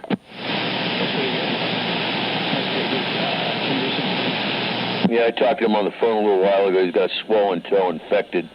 He's trying to get it healed. Yeah, that's gross, man. Okay, so, if you're out here listening and you don't already know, you know, the Bay Area Jawjacker CB break is going to be on October 6th. But have you guys noticed what the menu's going to be? Looks pretty tasty. It's going to be burgers and dogs, chili, potato salad, cookies, and a very special essence de agua in a plastique bottle. Possibly ribs. They'll have bottles of dihydrogen monoxide. Oh, man. There you go. Yeah, that's another good way to put it. Yes, just only the finest. Yes.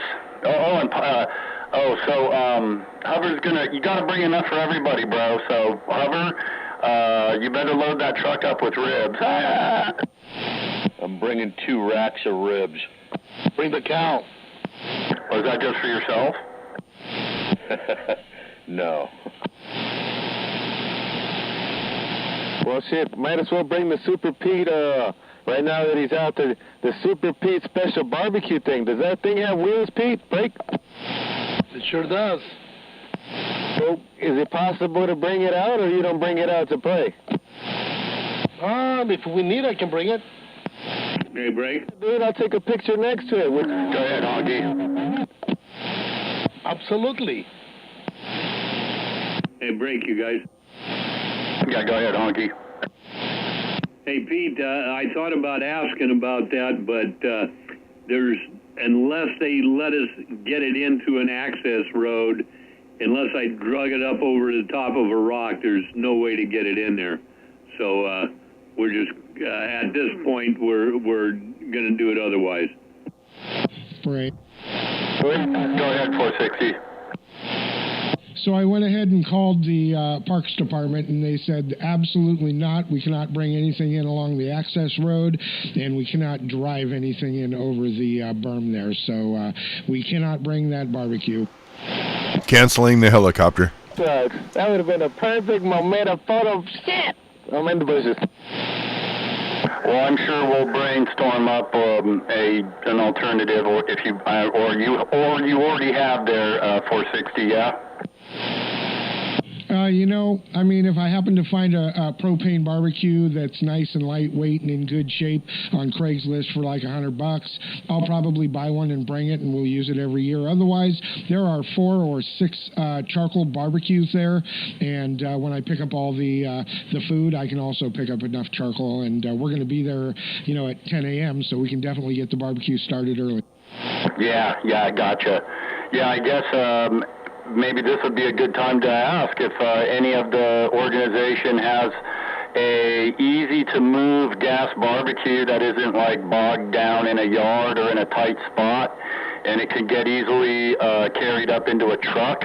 That's the killer easy way to go. So yeah, just throwing that out there. Anybody has a portable gas grill that they could bring for usage for the day, help cook stuff, yeah, so that would be awesome.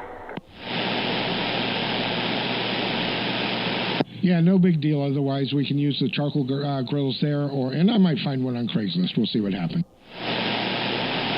Oh yeah, you move a shaker on those marketplaces and Craigslist. Hell yeah.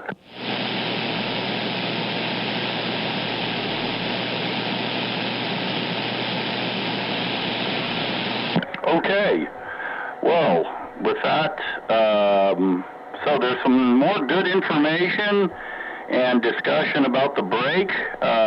Is anybody out there trying to get checked in? We are looking for number 40, and hell, we'll also field questions since we have most of the organizers here listening. Any questions regarding the break can be fielded in between numbers.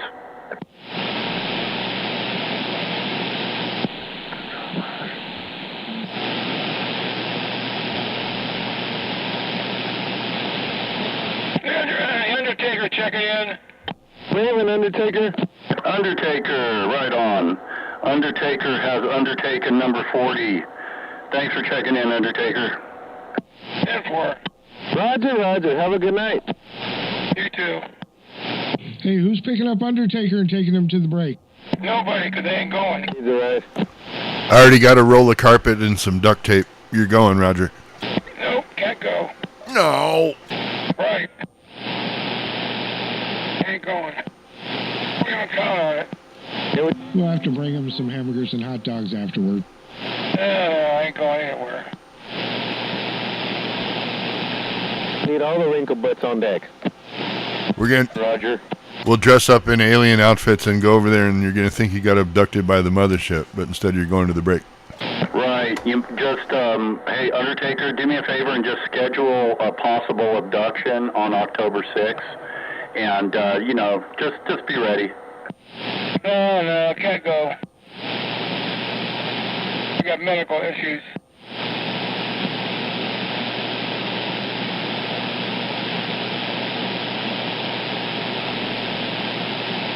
We know Roger will be reading the mail, hopefully. Well, he'll be there in spirit. If you need a ride, we know plenty of Lyft, plenty of Ubers, and plenty of people that are willing to ride and get you. First class, Mr. Roger, and with all respect, fight in the bushes. Yeah, I know. I appreciate it. I understand, but I can't go. I like to go, but I can't.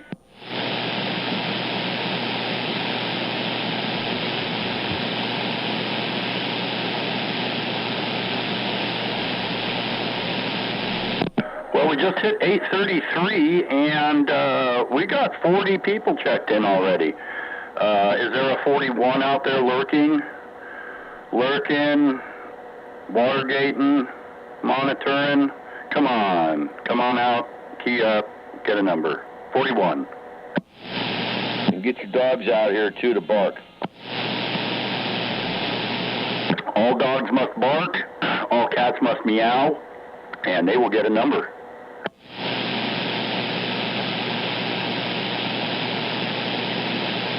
If you have an exotic bird that talks, dude, that would be hella cool. Bring that sucker over and make it say something into the mic. We'll check it in. Maybe a wild cat or something. We'll have to see. My hamster doesn't speak English. That's okay. Put it on Google Translate.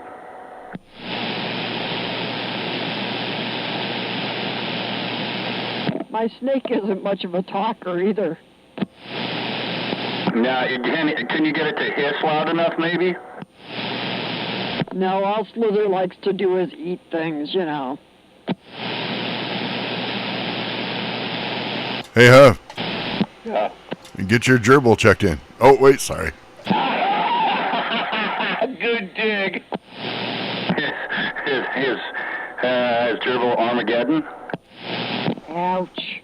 My bad. All right. Looking for number 41.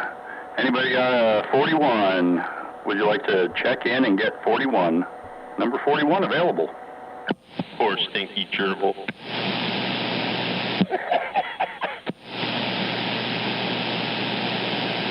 Armageddon! Not the mama. So let's talk a little bit more about this break here. If you haven't checked it out yet, and you're listening, and you're wondering, where is this place? Well, if you're familiar with the Oakland estuary, it's like right on it, kind of on it. You'll be cruising along like Doolittle and Pardee, get to Swan. Then you're going to be going down kind of a windy road. It's going to be a little 2-lane road to the different staging areas and parking areas. We are going to be at the very end. So you're just going to keep on going. We're going to have signage out guiding you to the area. So what you'll do is you'll follow the cool guy Jawjacker signs with our skull logo. That's currently being shown on the feeds on both Popcorn and 559's YouTubes, plus the Facebook group. You'll be following these signs that'll be placed in the lawn, guiding you to the parking lot that we will be utilizing, and the picnic area adjoining. It has a little playground, it has restrooms, and a structure that's designed to where you can walk up on it and you like gain elevation up on this platform so you can see the vistas over the estuary and hold each other and dream of the future. You whip out a big fat joint and get high. Hell yeah.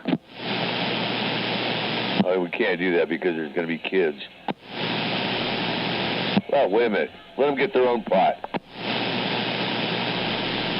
I just put a bigger map up there for everyone.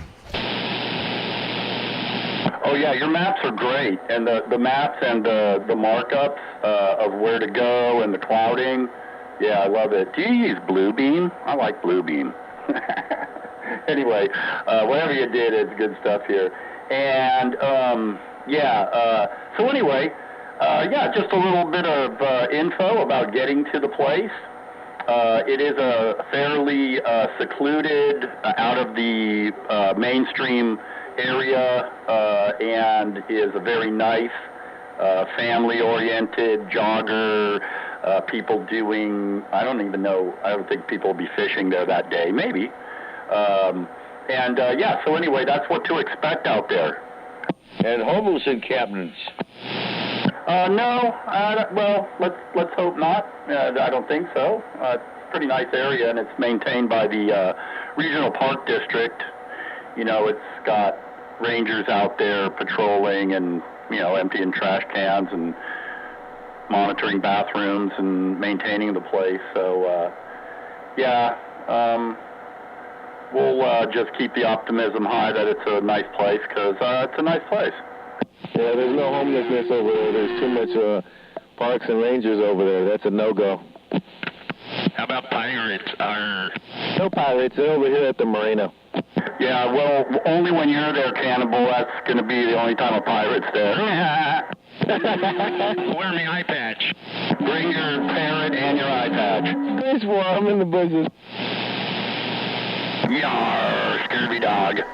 This show is rated R. Hey, man, that smells kind of good, man. Can you spare me some of that?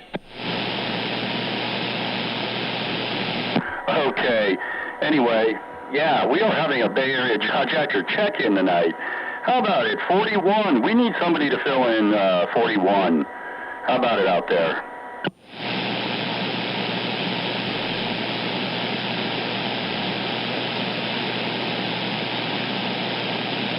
Come on, all the cool kids are doing it. We need to give you a number. We need to give away this number 41. It'd be the coolest CBer in the world.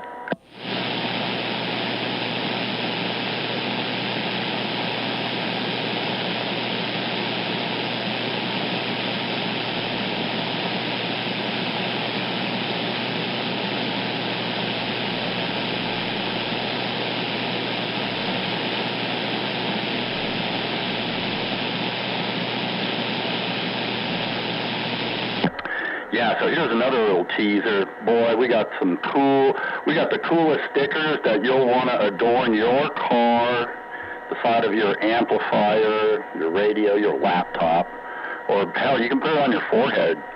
But all you have to do is come to the Bay Area Jaw Jacker event on October 6th, sign in our guest book, and you will receive one for free. No charge. We're just going to hand it to you. No charge, no arm wrestling for it, nothing. Imagine that. How many times can we sign? And you'll even see me wear the original first Jaw Jacker shirt. Oh my God, dude, that's going to be worth it. Just that. Did you hear that, everybody? Our celebrity hovercraft will be there, adorned in our finest cotton short sleeve shirt with Bay Area Jaw Jackers on it. The first of its kind. Do you hear? That's worth the price of admission alone, which the price of admission is free. And no autographs, though, please. Sorry. And if you're looking for Hover, he'll be at the autograph table with a Sharpie. That's where you can find him. No autographs, please. You're going to be there with a crayon. Finger paint. A joint rolled up real tight. Yeah, I want a sticker too, Bestie. That sounds like fun. They're cool stickers. We'll wrap a crayon in a rolling paper and twist the end. That would be classic. All right, and who wants to be 41? I'll be there crying with a dirty diaper.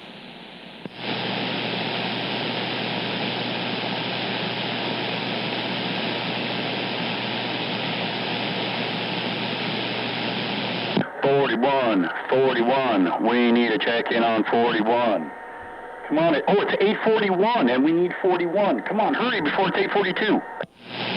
Oh, far out, man. Hey, come on, you jaw jackers, man. Get on out there and get recognized, huh? Too late. It's 8:42 already. But we're still looking for 41. Anybody for 41, come on down. You're the next contestant on Bay Area Jaw Jacker Check-In. Oh, by the way, thanks for all you people on the computer out there, and thanks for coming in here to the Jaw Jacker Network. Thank you. That's you, Popcorn. Popcorn, Chat Master Popcorn. You know, I don't even have that up right now because I've been reading off of the event site. What's going on in Chatland? Who's over there in Chatland? Let's see. Oh, man, it's all the usual suspects. It's all those fun keyboard warriors there. Hello, all you keyboard warriors there on the chat. Running Man waving. PPG, all the way from the UK. That's super cool to see him. Foxman, Bestie, 1220, you're out there. Fry 'em fast. Rainmaker, Captain Robert. Captain Robert, super good to see you. Uncle Hairball. I just like saying Uncle Hairball. That's pretty funny. Yeah, all the 45 kilo out there. Awesome. Cowboys out there too, but we checked you in on the radio. Chuck 546, always a pleasure to see him out there. Taco Bender 1910. Waving to you all out there.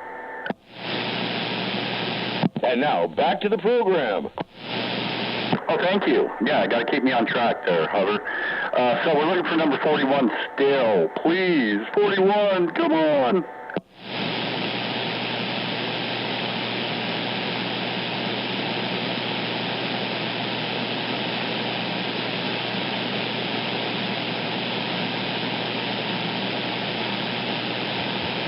squeezing that udder to get a little bit more milk out of it. How about it, folks? You still want to check in? It's still going.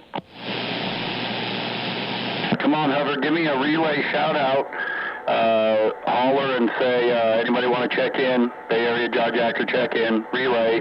Hovercraft relay. You already said it. Oh, that's right.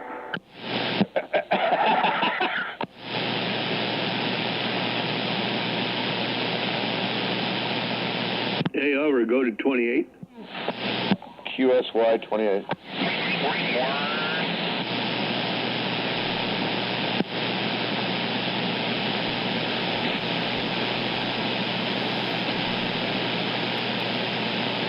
$15-minute mark.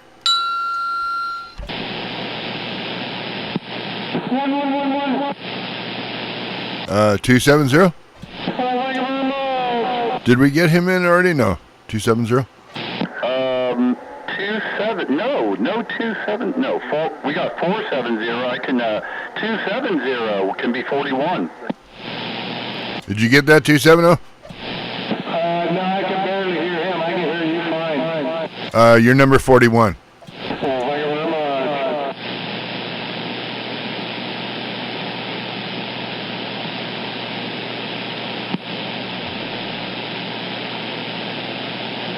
Oh man, I thought we'd never get past the number 41 mark. Okay, 42.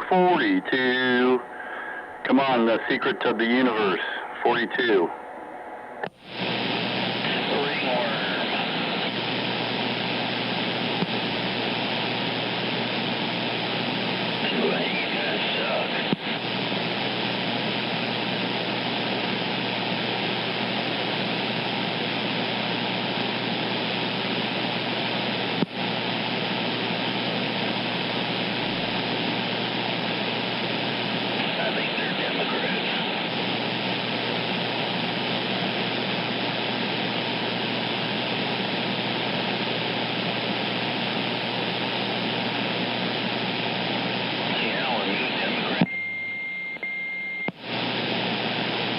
Who dat? No, not you. Alan. What? Oh, I heard a key up ding ding. Hey, what about it? 42 is open on the Bay Area Jawjacker check-in. Would you like to check in and get a number? I think someone was calling me. Is someone calling me, or are you just talking?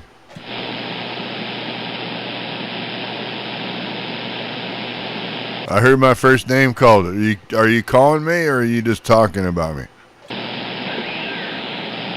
Are you checking in? Ringworm checking in. Ringworm? Cool. Ringworm is number 42. Number 42, Ringworm. How about scabies? Oh, you checked them in all last month.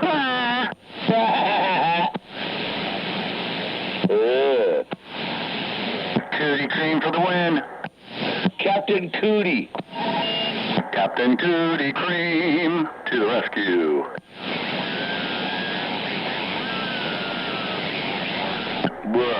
Okay, we're looking for number 43. Oh, yeah, that was a burn. That was a burn down for sure. Yeah, let's have a time check.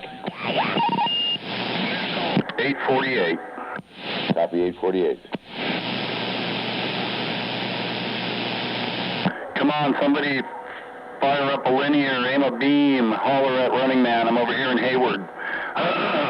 Aim your omnidirectional at me. We need a check-in on number 43. Come on down.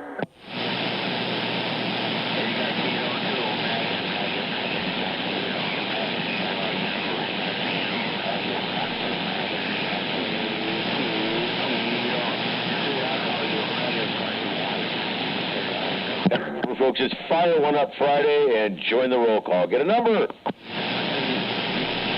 10-4. 10-4, however, I'm in the bushes. Done. Okay, any relays are welcome. Any other check-ins are welcome. We're looking for number 43.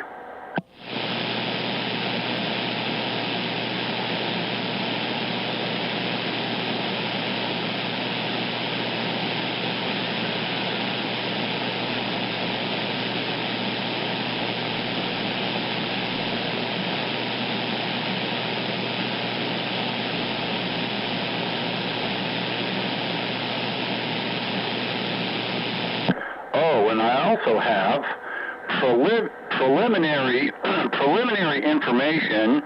My intel shows that the raffle and stuff's going to be pretty darn cool. There's some interesting stuff.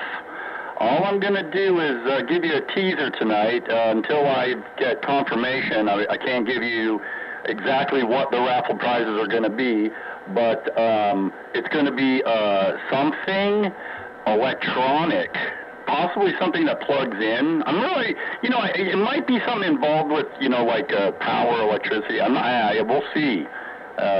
Stuff like that. The 50-50, of course, is where you put in a little money, and then the pot is split between the organizers and the winner. And there's going to be all kinds of cool guy stuff there. So as more information comes to me and I confirm the release of information, we'll talk more about it on our next couple check-ins. Hot sauce. Oh yeah, hot sauce. Oh well, no, the hot sauce got glommed. No, the hot sauce is off the list. Oh man. Okay, good enough. Yeah, right. Break. Go ahead, Breaker. Hey, Running Man. Sorry I missed your roll call hosting. Yeah, it's Gearjammer 631 waving you and Honky and whoever else is out there.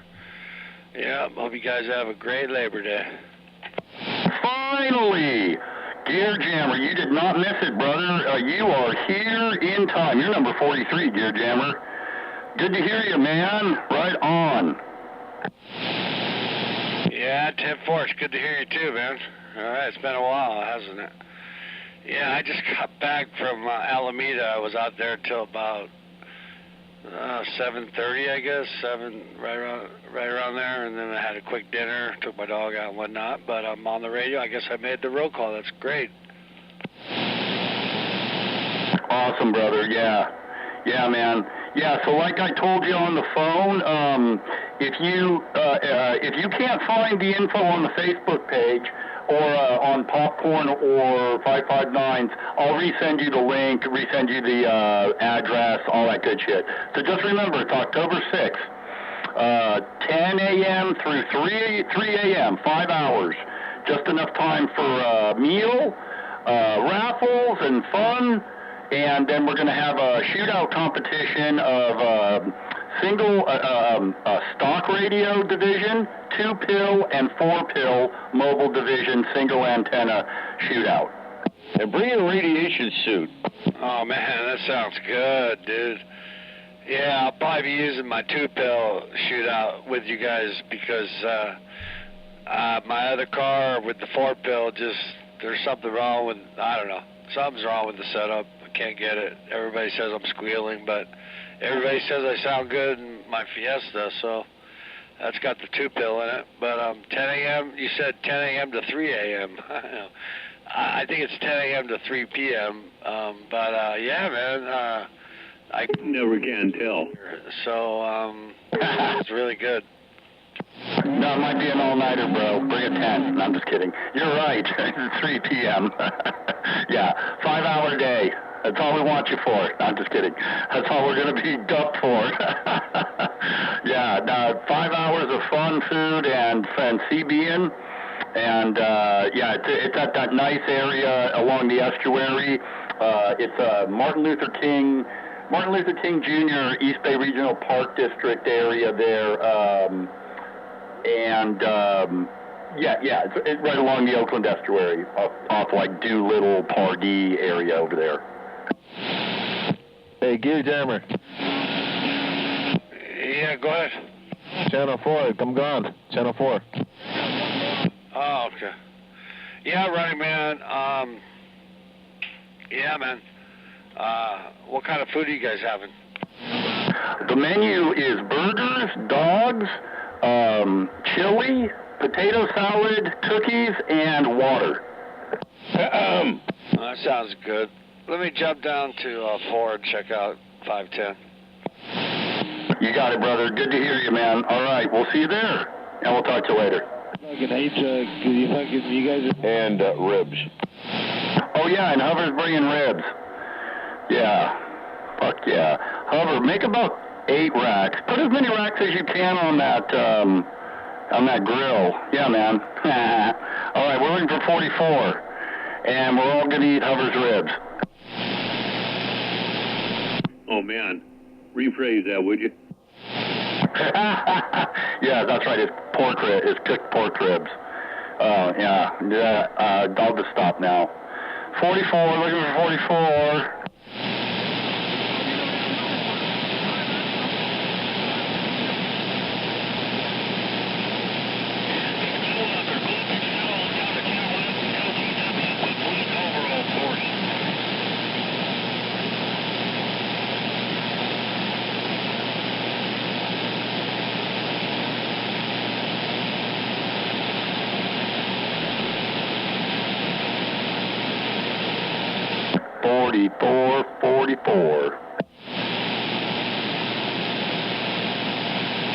Oh, yeah, if you guys have like those nice, easy to fold up camping chairs, like the cloth ones that collapse into a little bundle, something like that might be a good thought to bring. There is bench seats and picnic tables out there, but yeah, you might think about bringing one of those or a couple of those for yourself. That would be a handy item. Other than that, the rest of the facilities are all there, parking, restrooms. We'll have the food there. Yeah, camp chair. Bring a pad to sit down your butt on it, something. Yeah, old wrinkle butts. Bring Hover, bring your butt donut. Yeah, anybody who's got hemorrhoids or anything that can't sit down properly, bring your own seat, comfort pad, whatever. Hey, you know what? I just thought of something, and we haven't addressed it one way or the other. Is there alcohol policy in the park that we should make people aware of, or what? My first guess is, since it's a regional park, my first thought is that that's going to be a no-go. But that's something that we should research and get a solid answer. So let's get back on that. Unless you can find that out while we're down to our last 4 minutes, 559, let's nail that down and then add that to the info. That's a great question. It's 6. It's 6. I'm going to have to go to some heliacs, man. I'm going to have to go to some heliacs, man, because I tell you what, it gets hot around here, man. Coax gets hot. Even if weed's legal, we can't smoke it down there. Well, again, this is going to be a pretty well-structured, pretty well-scheduled event where it's going to go from one activity to the next, boom, boom, boom. 5 hours is going to kind of fly by pretty quick with the whole, meal, then the raffling, and then the shootout events. Then we have to leave the park because we only have it for X amount of time. Yeah, and leave the park clean, too. Yeah, so, as much as I like to party as much as the next guy, this isn't where we're going to be hanging around drinking beer and smoking pot all day, because there's going to be possibly children and some wives, and this is just not that event. So let's just keep it to what it was designed for, as a CB event with some fun activities, raffles, camaraderie, and then we can all go home and get loaded on our own accord. And we can have coffee and energy. Some of us do have licenses and abilities to, even though you're not supposed to. There'll be designated areas. In the public, you know how that goes. Sometimes people got to medicate before they get to where they need to go. Medicated. So we're looking for number 44. How about it, number 44? Their Norco or whatever it is, their drug of choice is their pharmaceutical. Like, hey! Got a 1 minute coming up. I can't take the 10-4. Can we squeeze in number 44 before the end? How about it? Number 44. All right, everybody else, have a good night. I got to jump back in the bushes. Catch you later. Hey, Gear Jammer, we'll talk to you soon, buddy. Have a good night. Thanks for joining. Yes, sir. Thank you, sir. Appreciate it. Single channel. So whatever was going on in the vertical end when I burned up, had that fire in here behind the meter. when that fire was going on behind the meter, whatever I did, it fixed it, because I've never heard you bleed me over ever.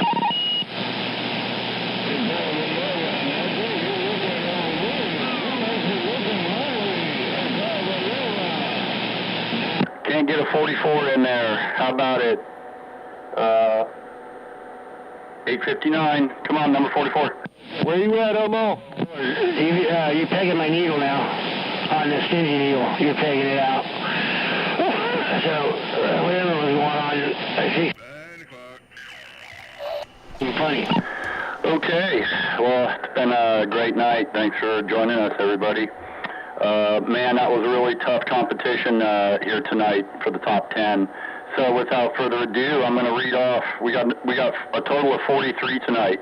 Number 1 was Honky. Number 2, 510. Number 3, Honda. Number 4, 460. Number 5, Leadfoot. Number 6, Time Bomb. Number 7, Overcat. Number 8, Whisper Guy. Number 9, Super Pete. Number 10, Cannibal.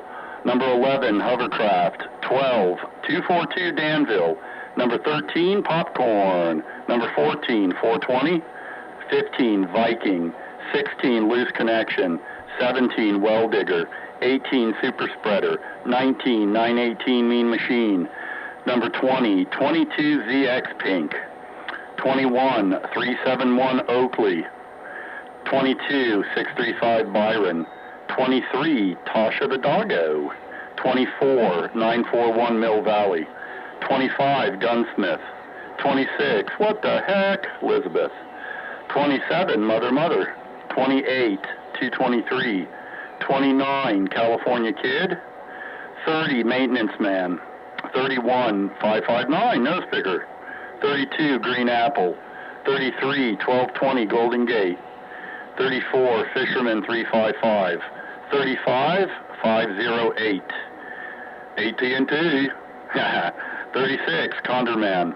37, Cowboy 357. What's up, buddy? 38, Six Stringer. 39, 470. 40, Undertaker. 41, 270. 42, Ringworm.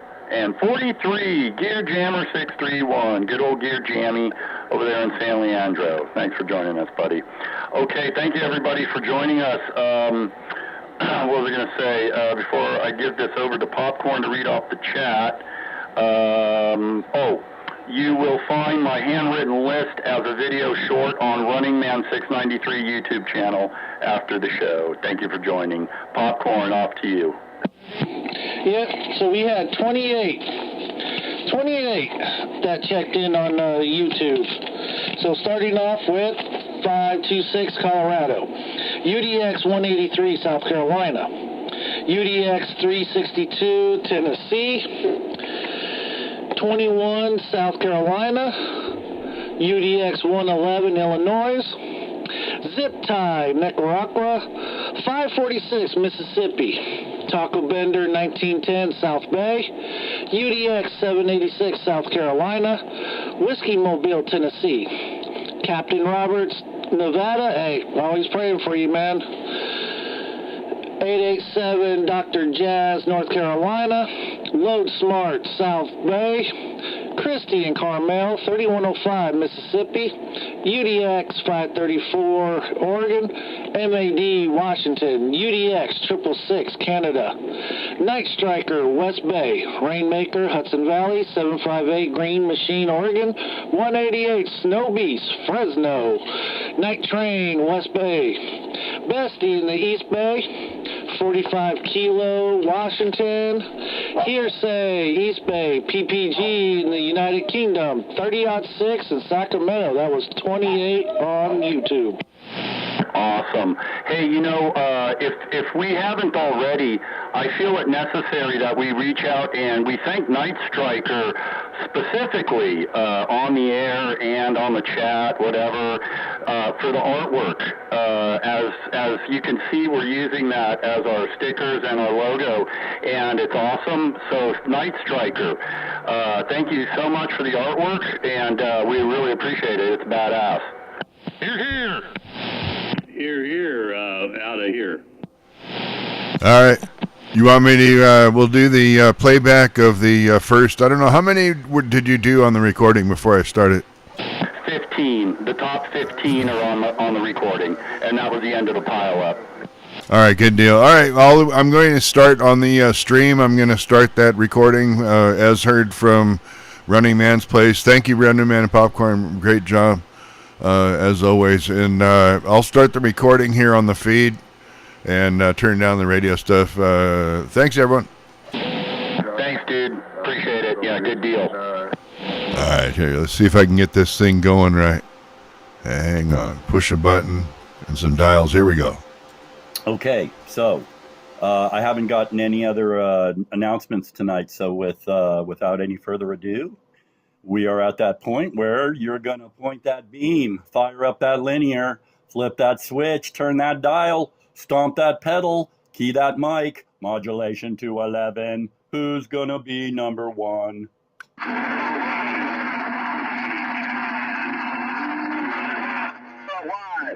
Honky. Honky got it. That was a big mud puddle, but Honky was the most consistent voice. Honky, number one. And who's going to be number two?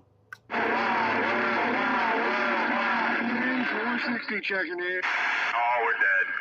Okay, we got to do number two again. Pump that shit up higher, man. Okay, I'm going to give you a second here. Turn it up.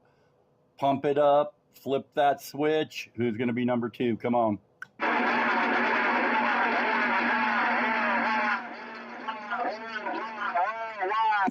Okay. 510. Got number two. 510, number two. And who's going to be number three? 460 checking in.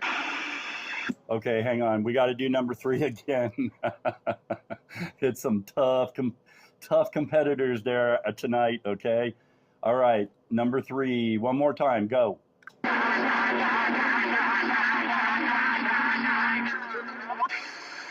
Okay, yeah, Honda got number three. Honda number three. Who's going to be number four? 460 checking in. 460 checking in. 460 checking in. 460 is number four. 460, number four. And who's looking for number five? Checking in. Oh, man. You guys are brutes. Okay, we got to run number five one more time. That was a big old muddle. Number five, one more time. Go. Okay, Leadfoot got that one. Leadfoot, most consistent on that one. Leadfoot, number five. All right, who's going to be number six? Bomb of time checking in. The bomber of time. Time bomb, number six. Good job, brother. Horns up. Time bomb's number six. All right, who's going to be number seven?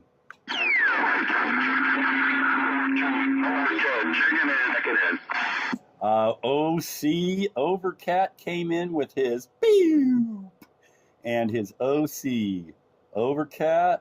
You are number seven. Thanks for coming in, brother. Good to hear you. All right, who's going to be number eight?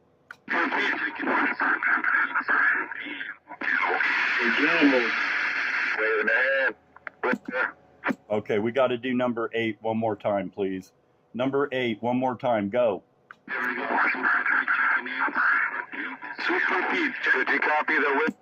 Okay, yeah, so Whisper Guy is number eight. All right, Whisper Guy. Okay, number nine. Good job, man. Okay, hang on now. Okay, number nine. Super Pete checking in. Pete checking in. Super Pete, number nine. All right, number 10, go. Cannibal,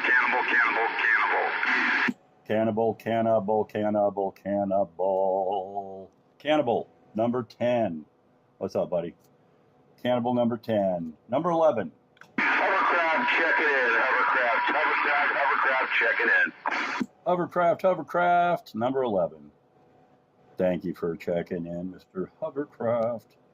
Mr. Hovercraft 11. Okay, looking for 12. Stay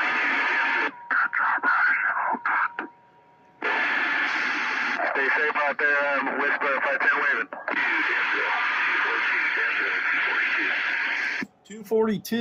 242, number 12. 242 Danville, good to hear you, brother. Right on. 242 Danville, you are number 12. Number 13. Who? 10-9? Kidding. Number 13, Popcorn. 913, number 13. I see what you did there. Popcorn, number 13. What's up, homie? Popcorn manning the computer tonight, like usual. Chat Master Pop. Go see him on the chat and look for one of his corny jokes.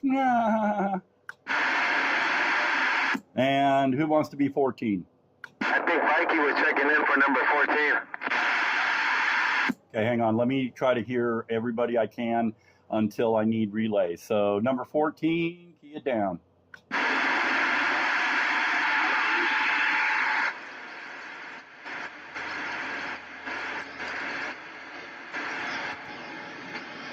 We hear 420. Senior, I don't think his lungs are going to give any longer. I hear you, 420. Oh, that is 420. Okay, yes, I did hear him. Okay, we'll give 420 number 14. 420, thanks for staying with us, man. 420, you are number 14. Okay, do we have 15? Viking's checking in, he said. Okay, Viking is 15, and let's go ahead and I'll open the floor to relays, and we're just going to have a top 15 recording tonight, so I'm going to cut the recording. Top 15, you guys are awesome. Okay, and we're looking... All right, and that is the playback. Hope everyone enjoyed that. I'll go ahead and go back to the radio. Back to live radio. But anyway, everyone have a great weekend. Really appreciate you stopping by. I can keep this going for a bit. I'm sure there's probably people still talking, so I will shut up, and here comes the radio again. Thanks again, everybody. Have a safe weekend, and feel free to hang out. I'll keep it cruising. You're as good as going duck hunting. I tell you what, gigging frogs, you know, and it was pretty good stuff.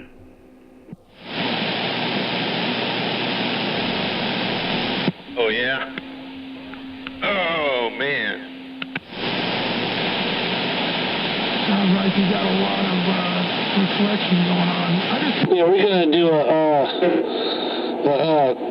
crawdad boil over here. Crawdads and frog legs. Now, maybe crawdad, but I wouldn't suck no heads out. Wait a minute. You got to explain yourself when you make a statement like that on the CB radio.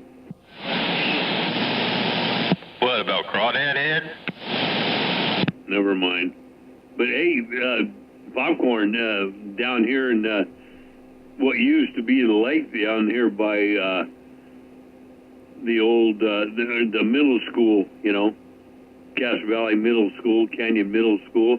When that was first done, we used to, you know, go down there with a little bit of chicken wire tied onto a nylon string, throw some bacon on it, throw it out there, and we drag it up, and we get enough crawdads out of there for me and, you know, 2 or 3 of the neighbor guys around here when we was, you know, back in our younger years, and we'd cook them all up in the backyard, and, you know, parents are going, what the hell is going on out there? But we had a good time.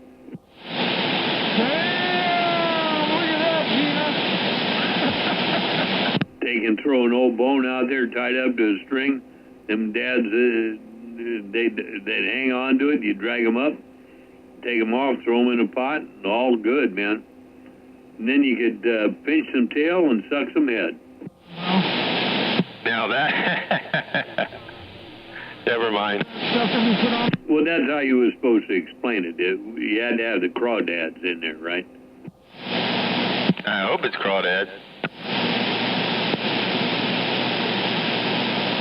I hope to hell, too. Sure wouldn't want no frog legs. Well, you know, frog legs, like you were talking, and taste like chicken and all that. If you had chicken feet, then you might have some discretion as what would be one or the other. I don't know, why do chicken feet taste like frog legs? No, actually, they're quite a bit bony, very little meat, but, you know, they do eat them. They do eat all that stuff. That's, you know, most anything's eaten, right? So, depending on your culture. And how hungry you are. Well, that's the other thing. Yeah, some of those cultures are hungry all the time. And you make a point there. Not like the rest of us here in this country have it. This country lost sight of, oh my God, I don't even want to get into it. When you have a big radio, you get all that heat just... Did you know that the wolverine will eat bones that they dig up out of the snow and stuff because of the area they live in? And they've got the most powerful jaws. They can actually crunch it up and get protein out of that to last them through some of the winters, you know, if times get really tough. Oh yeah, all that bone marrow. I'm going to have to do something. Well, I'm talking about dried up bones that probably no marrow left, you know, just bones themselves, get the calcium and whatever proteins in that. It's pretty interesting. Yeah, well, you know, the area that the marrow is in, it's still there. I mean, you know, not the marrow. I mean, it's probably broken down, but yeah, there's still the after effect. Sure, it stinks out here. Yeah, Temfor, for sure. But I mean, that's interesting how you know, Mother Earth, Mother Nature, whatever you want to call it, makes things available if the inhabitants of the world want to use it. Well, you know, you never said. Rice and coax never trust the ends that they put on them, because they just screw them on there. When I unpeeled that thing, there was no shield. So anyway, that was a good check-in tonight, man. Give all the dudes a hand, man. That's for sure. So. Yeah, not bad. Not bad at all. When I have that big switch on. Did you get your other piece of equipment back from Todd yet? Oh, yes, I did. I went there the day before yesterday, I think it was. Something like that, yeah. Yes, I did. And it's working great, man. You guys did a great job. Yeah, well, you know, that other one was kind of an experiment, but, yeah, so, you know how that's going. But anyway, good deal, man. I just want to make sure. I didn't know whether you'd picked it up or not. I'm on it right now, as a matter of fact. Temfor.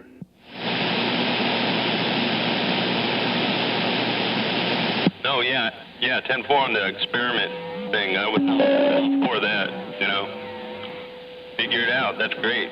I thought I burned up the meter, because I'm taking that meter out. I don't even know where it's going now.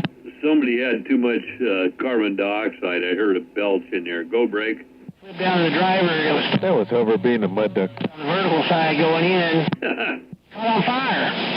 It was charcoal black and melted down, so it melted not only the coax, the inner center of the coax, it melted it down to the shield, it melted the back of the meter, my other meter, it melted that fucking plastic insert. I don't know why it's plastic. So who does check-in next week? Let's see. Is it 559? Who is it next week? 559 day. Popcorn 559, then me. So the answer is Popcorn does it next week? Yes, correct. Yeah, he's on radio. Mine. The ones you brought. Okay, yeah. Yeah, that actually makes sense. I didn't know since you came into the covey there, running man, how you guys had figured it out. But so it's popcorn next week after you. Okay, that makes sense. That tells me where I got to set my radio. Very good, man. Was good tonight again as usual. Oh, you betcha. Oh, thanks. Yeah.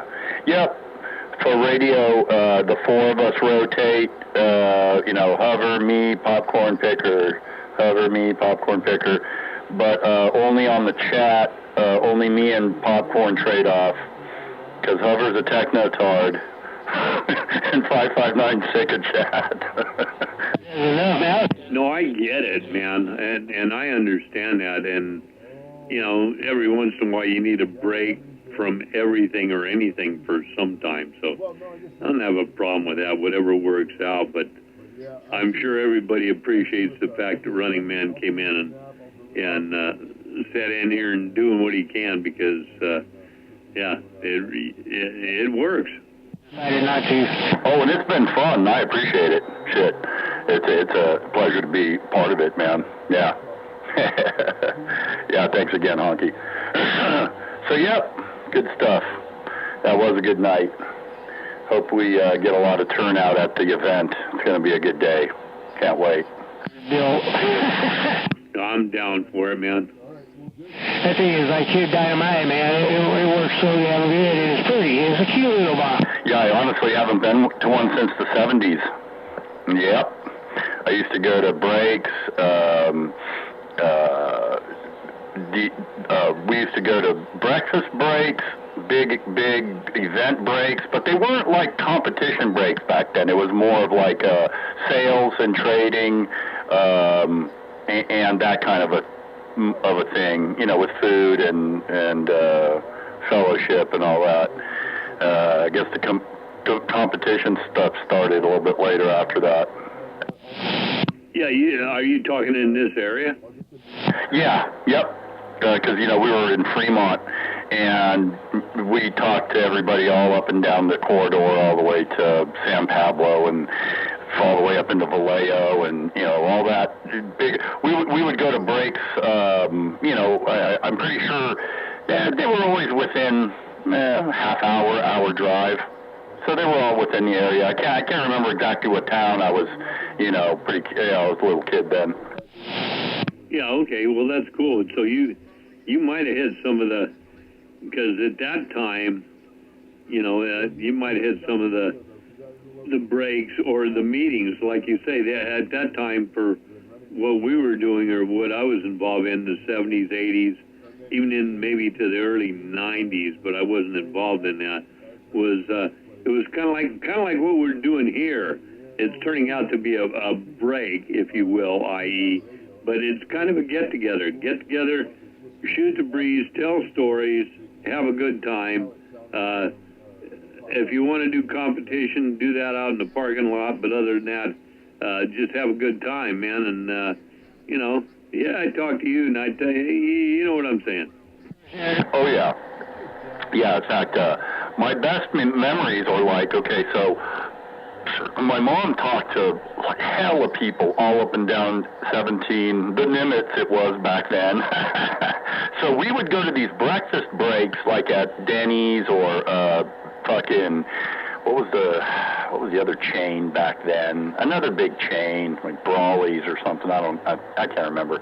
Anyway, and we'd sit in these big banquet rooms and just shoot the shit with a bunch of people that she'd always be talking to on the radio, have breakfast, shake hands, all that good stuff. But then the big organized breaks, the best memory I have is like there'd always be tables of guys that would peak. They would work on radios. I don't know if they were necessarily peaking and tuning, but there were technicians there. I remember watching them solder and work on mics and fix things. Then there was these guys that did those engraving plates that they would engrave your name on the little laminate plate. So your club vest had your name and your position and your handle and all that. Do you remember that shit? Oh, man. I don't have my vest anymore, but I had it. I had QSL cards, the whole thing. And your mom's handle was what? She was Blondie. Blondie. Wow. You do realize you could be my son.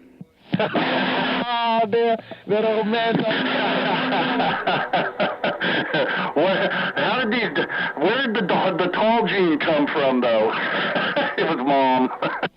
I don't know. No, I went with a gal that ran down in by Marina High School called Blondie. Yeah, way too young. Yeah, back in the day. But, but I remember another Blondie probably in between that time somehow. But, good stuff, man. You guys remember that woman on the radio called Miss Joni?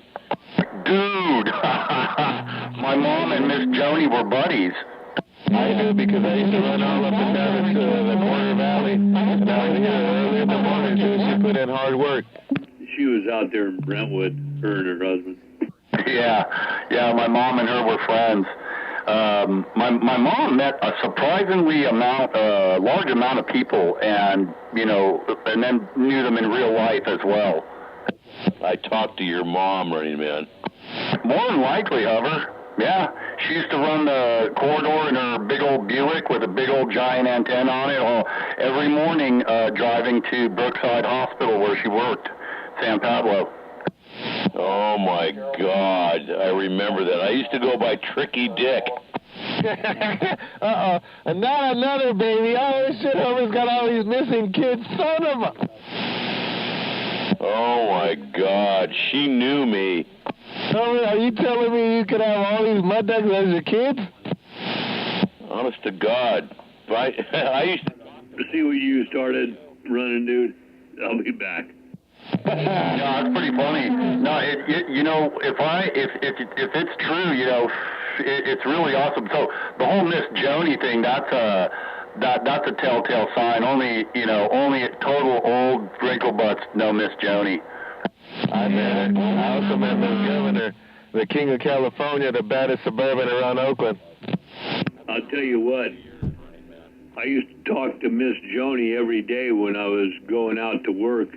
When I worked out there, every day over the top of the hill and every day coming back. And she used to, we used to talk, but she talked to everybody. She used to tell me when I think Herb was her husband's name, when he was coming home and stuff like that. Quite a big deal. Yeah, goddamn, his handle is escaping me. What was her husband's handle? I don't remember that. I don't remember his handle. She talked very little about him on the air, but he was a driver, but I don't remember. Hey, Rich, his name was Arnie. Arnie, yeah, you're right. However, you correct me. Yeah, I talked to Arnie only once in my time of being on the radio, being Tricky Dick. But I've heard Miss Joni, I used to give her shit all the time.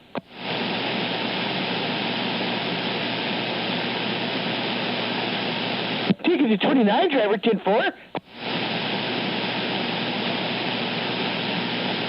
Yeah, so anyway, however, you're right. It's Arnie or Arnold. Yeah, but when I was, until I retired, maybe a year or two before I retired, I didn't hear her that much out there. But all you used to hear going over the top of the Altamont, from this side to the other side, and then in the evening coming back when I was making my work run. Yeah, a couple people on the radio used to call her a goofy bitch. Well, it ain't the first time somebody on the radio, male or female, has been called something by somebody else, but we're talking about people remember, good, bad, or otherwise. Yeah, and I also remember Oakland Bubbles, Lynette. Oh, God, I had the hots for her. I even met her. She came over this way and stuff, and she was a doggone pretty gal, actually. Remember 8-Ball? Yeah, I've heard of 8-Ball. I never met her. Yeah, she was the run when 16 and 17 used to be sideband channels. She'd run 17 and 19 in the morning for the truckers and give them directions. No, I never got to meet her. I talked to her a couple of times, though, I remember, but I never met her in person. How about Jet? You ever, Jumbo's Jet? What about Spitfire? Did you ever hear about Spitfire? Spitfire, vaguely. Either you did or you didn't. Vaguely. I don't know. I think I heard somebody was Spitfire, but I can't place the face. Have any more ice cream, man? There's been so many women. What about an honorable one? Have you ever heard of Love Pushing? No.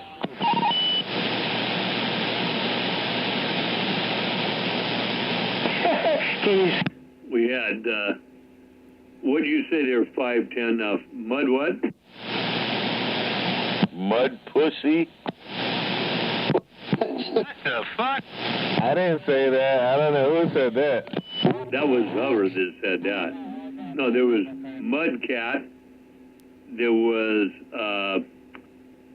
Mud Flap, who was a truck driver. Mudcat was, he was a truck driver too. Drove for, I think he drove for company out of Concord.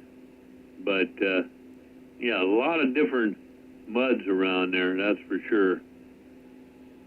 I remember Carl Mudflap. And how do you remember him? He had a great big truck, man.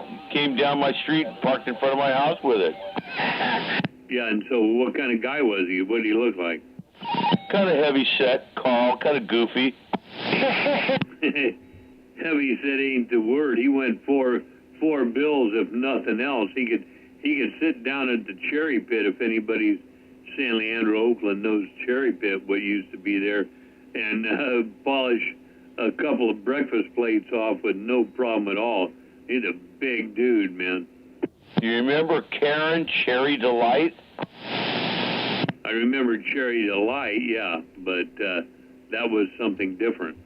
Oh, I had the hots for her so badly. Cute blonde, kind of a pixie haircut. Beautiful looking girl, but wild.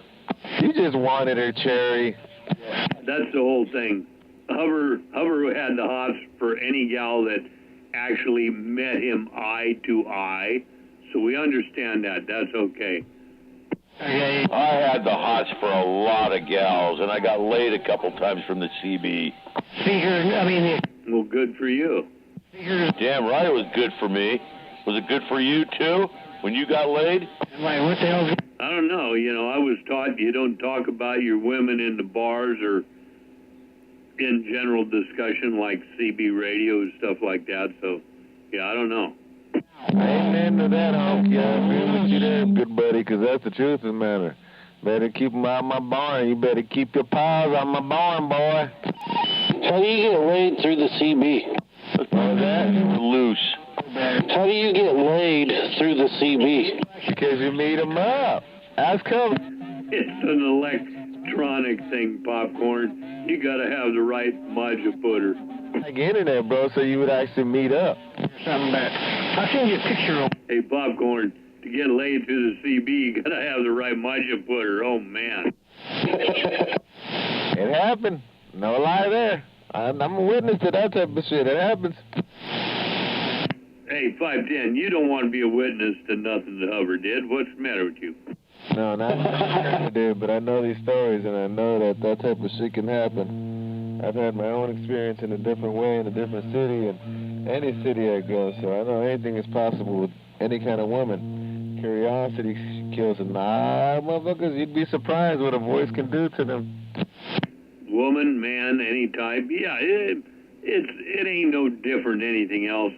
The only difference is Hover got to get out his house a bit. That's it. Or you can't meet nothing. You can meet him on the radio, but if you don't get out your house, you ain't gonna meet nothing. Some pictures. Oh, I met a few ladies out there, and I got lucky. Believe me, I did. One of them, that one, that Carol that I went with, one from Mississippi. Woo-hoo! I called her Southern Belle. You know, you got a hell of a good memory. You remember all these passes and these touches in the night, man. I tell you what, I've got a good memory. Hover, is that the one they used to ride on the skates? Or no? And she burned me with an Arab. Was that the one that was on the skates or no? Hover, you're looking at it all wrong. You can't fall in love with any woman you want to have sex with. That's the difference, man. You know, some woman, Whoopi Goldberg said it best, man. Sometimes you just want to hit it and run. You don't want to fall in love with it.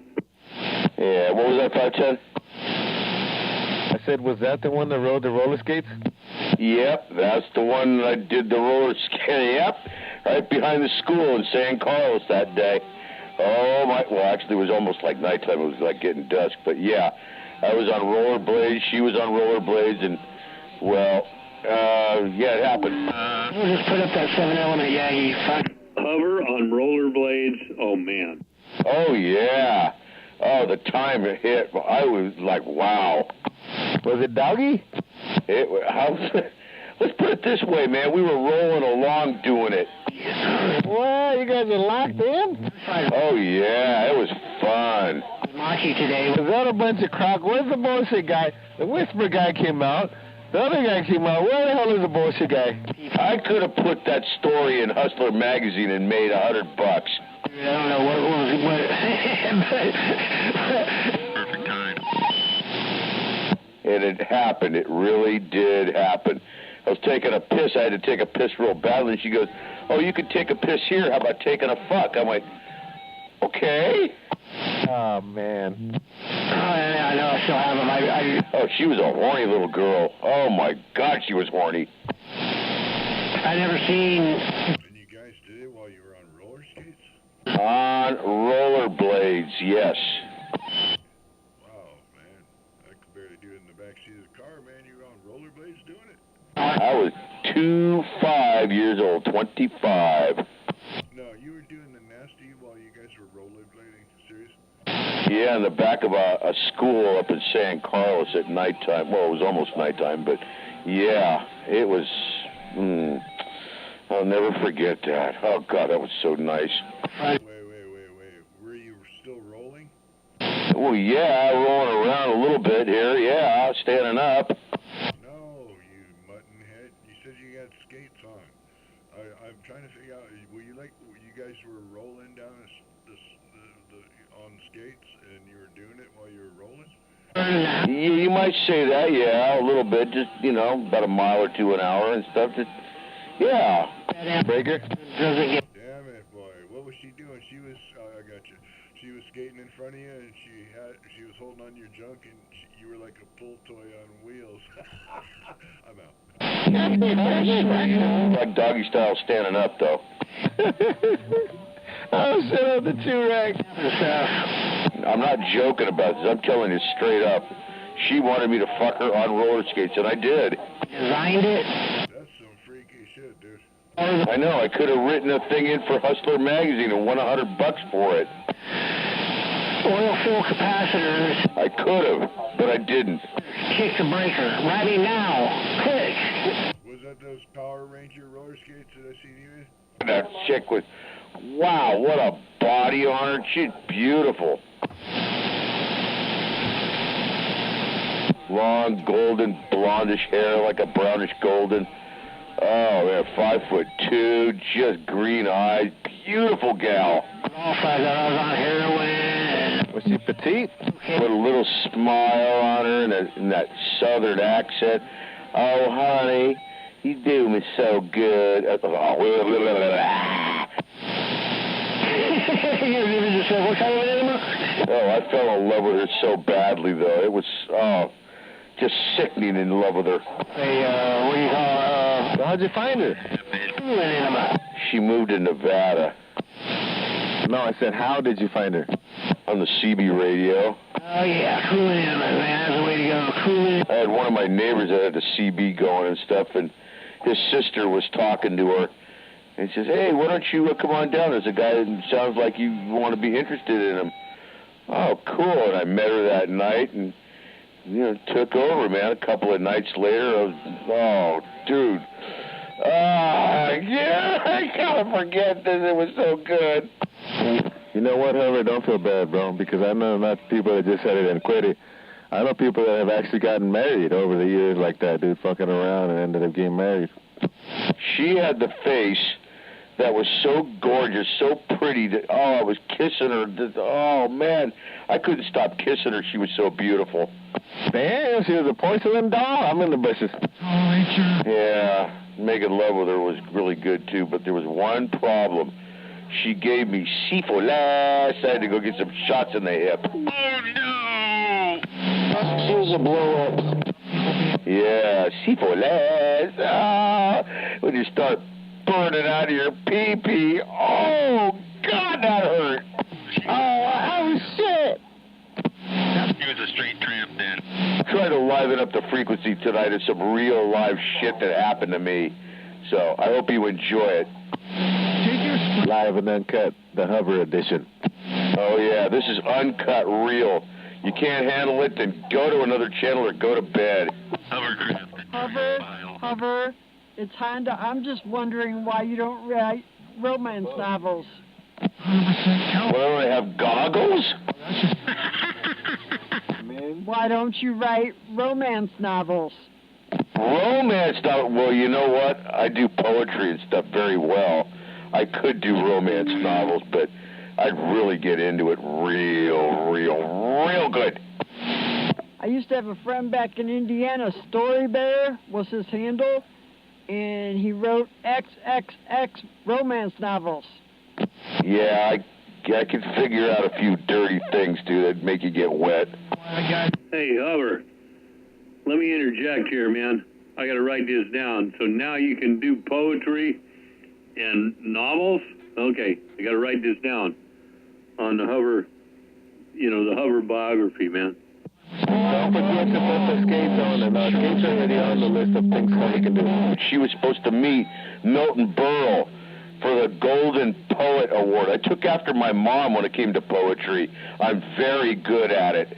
Milton Berle? Bow down. I could also write songs with the poetry in it, too, so... Well, rhyming and writing songs and poetry, they're all different things, right? Tomato thing again. I don't even want to get into it. I think this is one of those tomatoes. Don't throw it at me. I'm in the bushes. Yeah, it's just that some people get jealous when you have a good skill. And I do have a good skill of doing poetry. Well, that's good, bro. I'm not going to doubt it. I'm not the greatest, but I come from the heart probably just as much as well as you do. So just jab, punch, and hit the next subject and hit another gear. And Bark's always on his ass. Because you're probably better cook than this. I don't know. We're going to have the cook-off, the west side versus the east side. Who can make a dog give a bone? Who can have the best rib? Whatever it is. Hey, Hover, don't let them bring you down. It's all inside. It's what you allow. And that's the hard part, man. I figured out I got a phone call today about a trigger switch. But sometimes we have them and we do what we do. But Hover, dock of the bay, hit another gear and chirp sideways. I'm in the bushes before I get keyed on. Everything I do, I try to do it with style and professionalism. Everything. Well, that's why I want the information so I can put it down here in the book, man. Why, you creating a dossier on me when I'm dead? No, I'm creating a dossier on you when you are alive so we can straighten things out, man. I mean, got it all down here in the little book. Yeah, that's all you're going to do. Just... Sounds like the fucking FBI novel. No female body inspectors in this one. Yeah, that's okay. Sounds like some people could be jealous of what I can do. And I hope they are, but, people that are jealous, they have a problem. They shouldn't be jealous. They should dwell on, what they can do best and just keep it at that. And when God gave me certain skills that I've perfected over many, many years, many jobs that I've had, and I perfect a lot of stuff because I don't like sloppy shit. I like something to last for a while. I was brought up in that era, Rich, and so were you, that something would be made out of metal instead of plastic, and it would last years. You could be able to stick a screwdriver in there to be able to work with it. You can't do it nowadays. It's all big jumble of shit and computerized crap. I don't know any of that stuff. I'm stupid when it comes to that. But when it comes to building things, I'm very good at it. Yeah, well, you know, I'm stupid at the new stuff you're talking about, too. But building things, it's all the same. It's all put together. I mean, that's why I'm putting this down here now, that you are a poet. Damn right I am. When you didn't know it. Did you want to hear one of my poetry things that I made up years ago? I would like to, if you don't mind sharing, Hover. And you take the time, it would be a pleasure and an honor because it's coming from the heart. So, yeah, if you have something written down, go ahead and bless us with this. I think I've heard this before, but to me, I know you come from the heart from what it is. Go ahead, Hover, hit us with one else one. Now, we used to sit over here. It was called Unit 3. It was SkyMont 1, SkyMont 2, and SkyMont 3. And Unit 3 was the party place that we used to grow up in. So here it goes. You guys ready? Here it comes. As we sit in Unit 3, bewildered and all gawked, from Doobie's beers, assorted booze, the things that slur your talk. So as the neighbors peek outside of just one thing, you know the neighbors who peek outside just call us ding-a-lings. The beer we drink, the pot we smoke, the good times that we spend, from sitting on the street so cold to get bombed once again. But in the silence of the night, when all seems that is trusted, a cop pulls up to wreck your plans. It seems you've just been busted. So as you are in the car, in such a pickled state, you say farewell to your great plans. You're serving 5 to 8. Hey, Hover, let me correct you on that. That's not necessarily poetry. That's rhyming, because poetry does not have to rhyme. But it can rhyme, can it?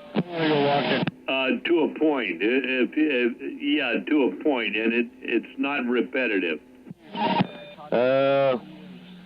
My little Honda taught English, and she's saying yes, it can, brother. So he's not. Depends on what type of poetry it is. It depends on the poetry. She's willing to debate it on that one.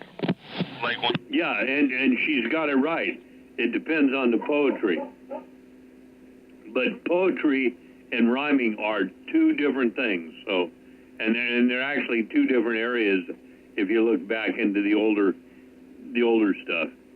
Hey, you want to hear another good one here? As we sit in stinking vapor, some motherfucker stole my toilet paper. No, here I shit in mist and vapor. Come on, get it right.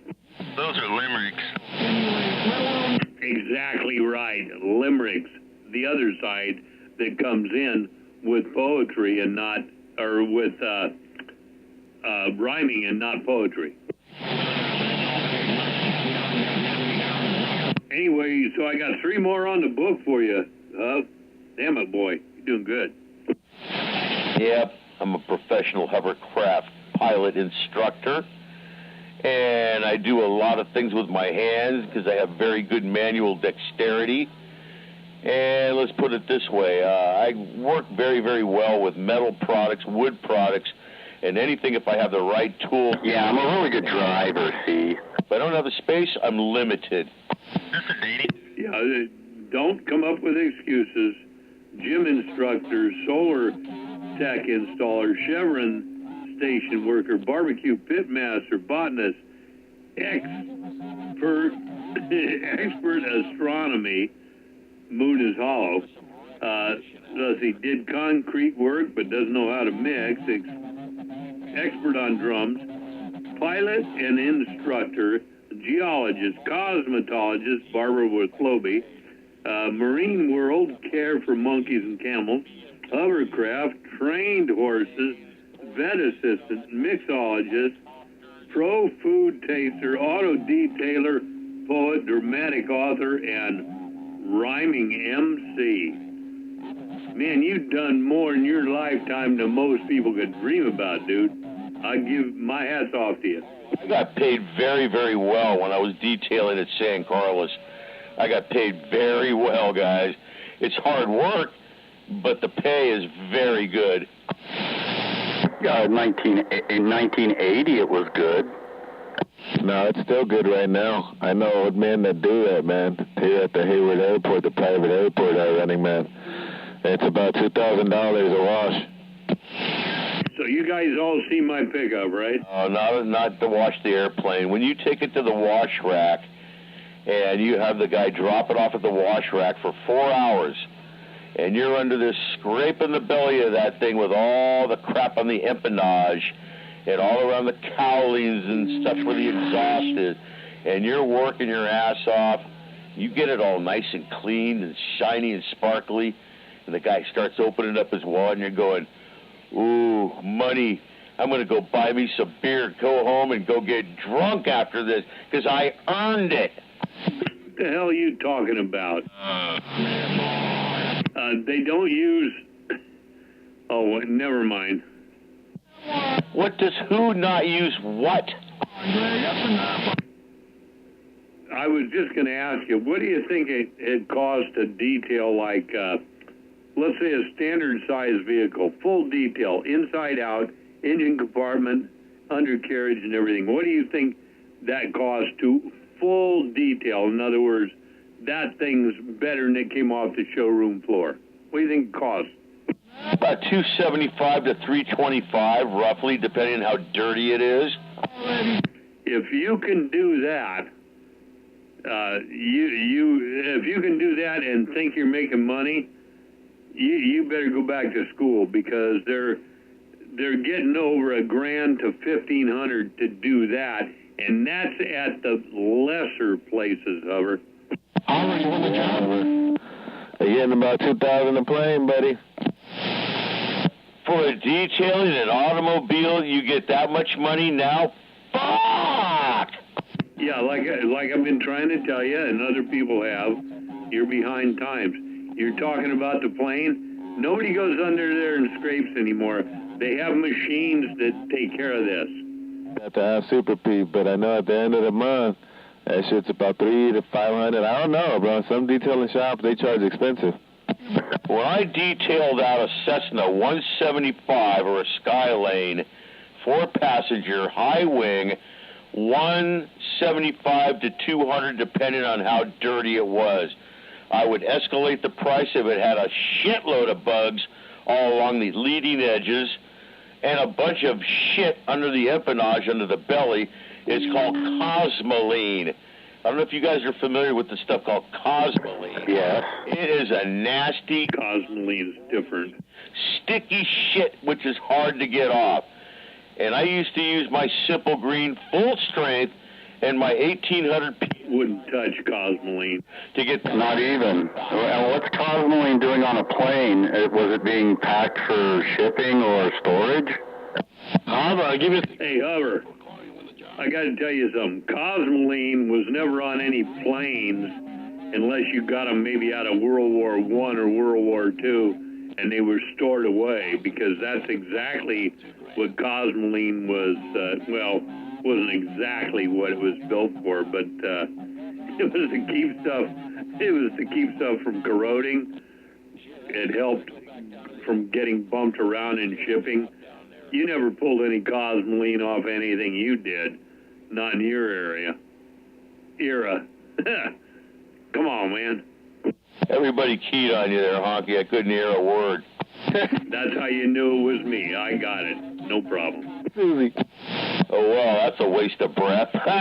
Anyway, yeah, cosmoline was underneath the airplane in spots of it, because when they put the shit together, and I know what cosmoline is. I'm not stupid. Don't treat me like I was dumb. I've been around airplanes a long time. I know what that shit is. Nobody's trying to treat you like you were dumb. You're bringing that up. Just trying to correct you. Cosmoline is not what you're talking about. That's not on the bottom airplanes.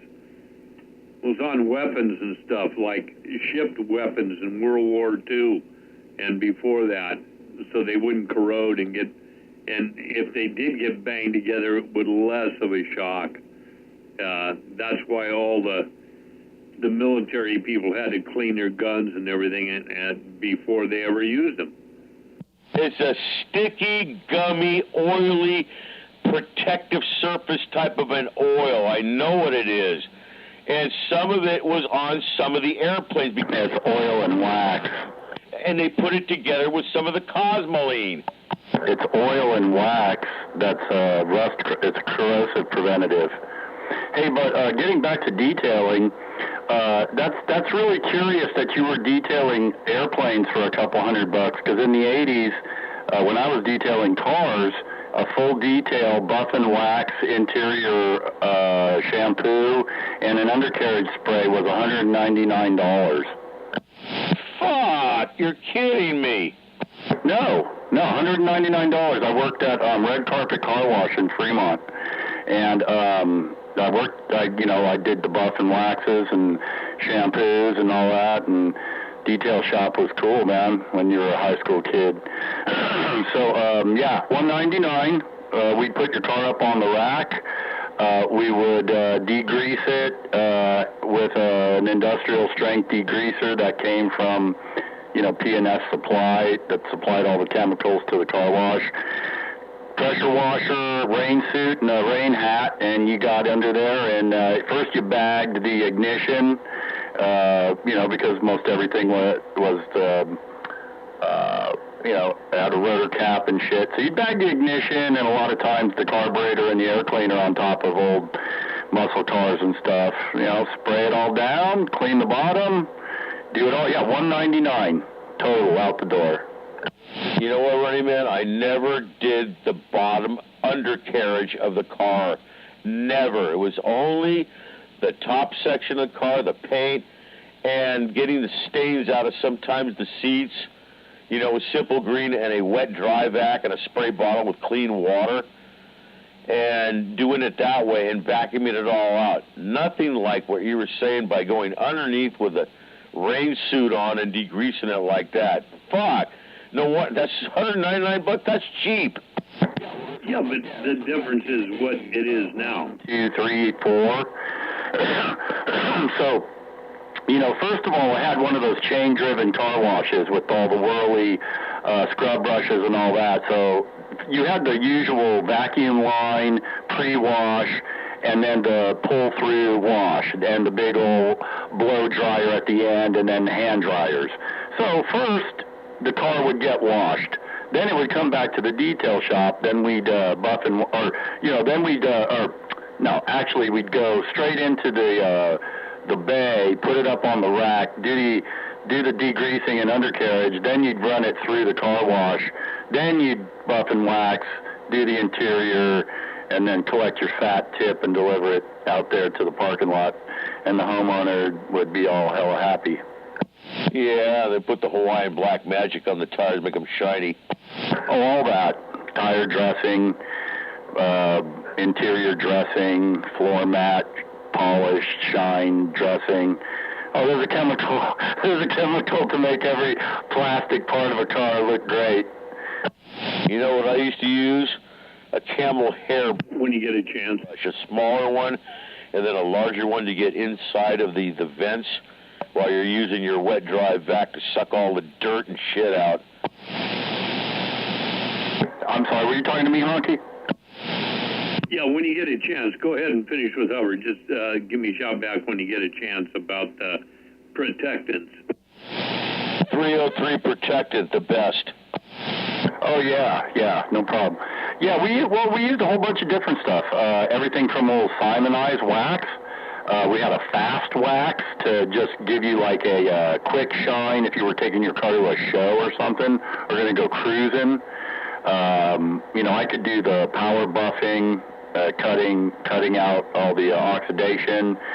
Then we'd buff your car out with a orbital buffer and wax to get rid of all the polish marks, swirls.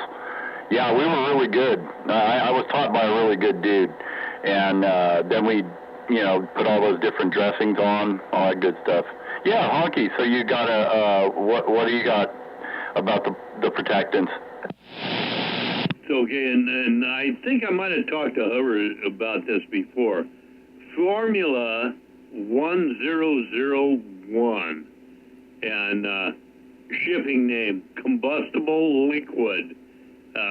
This is what we put on everything back in the day. Tires, rubber, anything that was black, we put this stuff on. I got about maybe a third of a gallon left of this back in the day. Health hazard, yeah, extremely flammable, the whole bit. You know, it's just directions for use. Multi-purpose, water-free, combustible for rubber, lube, and leather. Build up, will not crack or peel. But this is some old stuff, and it actually does good. But again, it's not like the newer stuff, or even if you know, like what's the one, the Armor All, it collects dust. This collected dust like a frickin' magnet, but it was a good protectant. It lasted. Next time you're over, I'll show it to you. I got about a third of a gallon left. I don't go with anything like that. If I'm using anything on leather, Lexol is what I use. That's the professional shit, especially on BMW leather seats and Camaros that are vintage. You use Lexol for the seat, and you rub it in very, very well. And for the outside, New Finish in the paste can, not in the squeezy bottle. The can is thicker. New Finish, it's a polymer. Yeah, well, New Finish has been around forever, but like on my pickup, to do it right, it'd take you a day to put New Finish on and take it off right, even in the right environment. So I got it. But the new stuff now is so much better. These nano things are so much better. But this protected, I'm talking about, this is old-time stuff, but this is what they used to use. In fact, I believe it's a Goodyear product, but not quite sure, you know, but it's got, yeah, it's not like the new stuff. This has health hazards with it, so we know it's good. Right. Yeah, if it's got deadly chemicals and it's flammable, then it's the good stuff. I'd be curious to see who the manufacturer of that is. Yeah, that's cool stuff there, Honky. Yeah, and I know what you guys are talking about the paint sealant. So that's what I was detailing. Is they came out with one of the first ones. It was called Shine for a Year, and it was one bottle, and I'd have to apply it like maybe 2 coats.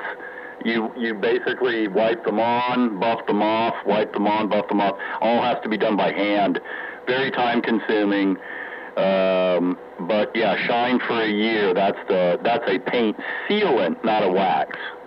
And I know there's numerous ones, like you guys are saying, New Finish, and then there's all these, nanoparticle, ceramic, this, that, and the other thing now, which, it's passed me up.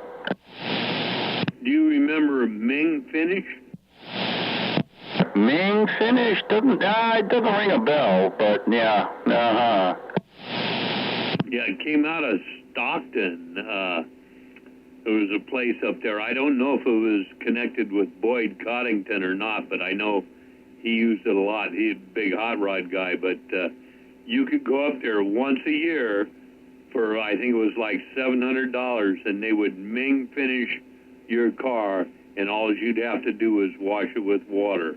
And a lot of the hot rodders used it, but then this new stuff came out, so, who knows where it is now. Yeah, that was always cool. People would drop off their track cars and their race cars, and, I'd get to work on those, and then sometimes get to move them. Ooh, yeah, that would always be the awesome part. So basically just let the clutch out so I could move it 15 feet, but you get started up. Yeah, so that was always cool. Exotic cars, every Corvette guy in town. And Fremont has a bunch of doctors and lawyers there, so you get some Lotuses and some Ferraris. There was a couple of Jags and, the usual million Cadillacs.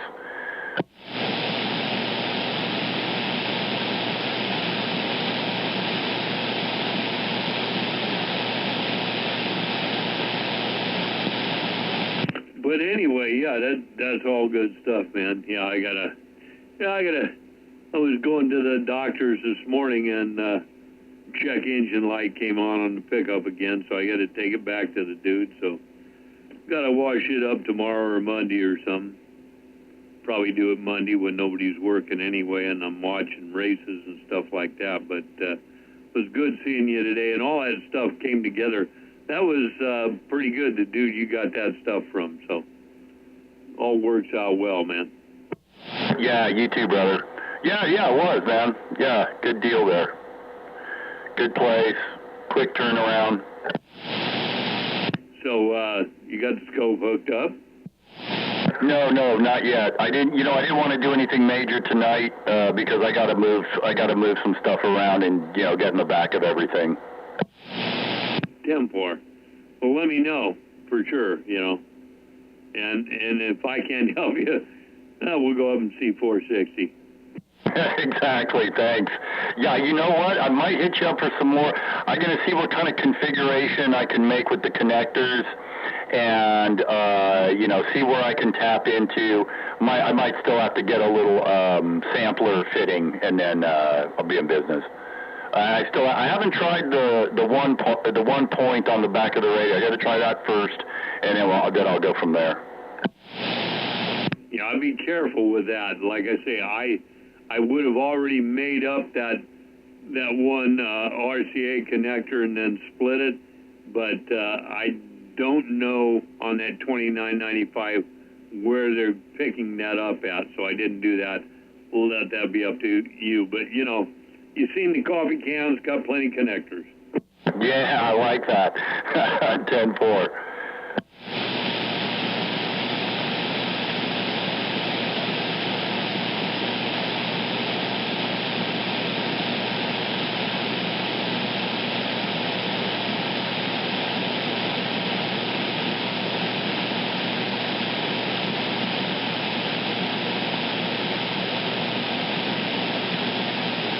Hovercraft, what'd you do, run all that DX off?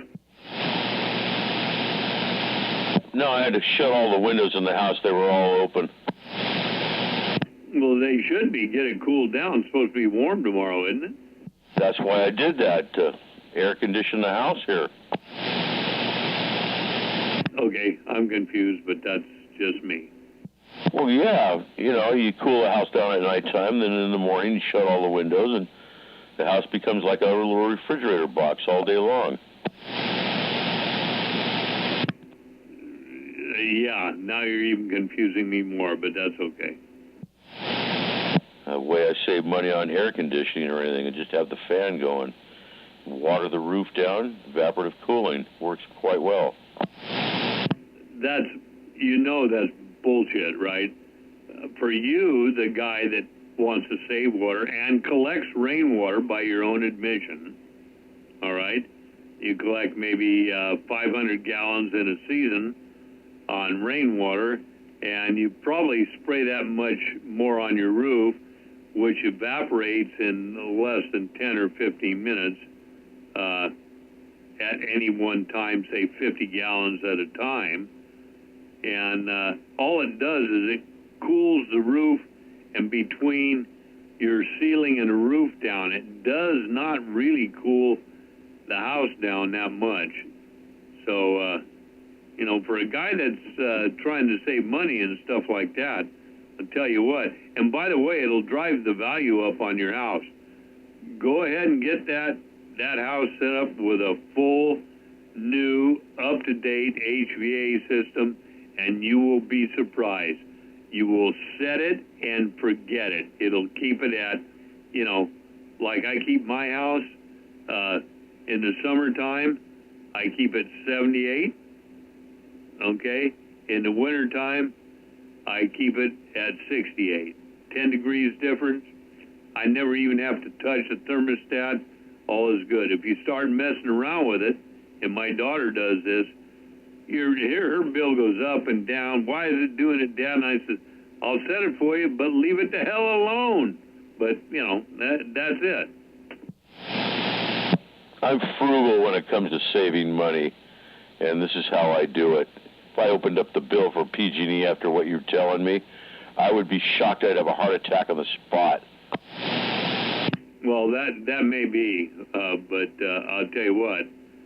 PG&E, every month you get those things. They're telling you how to save money.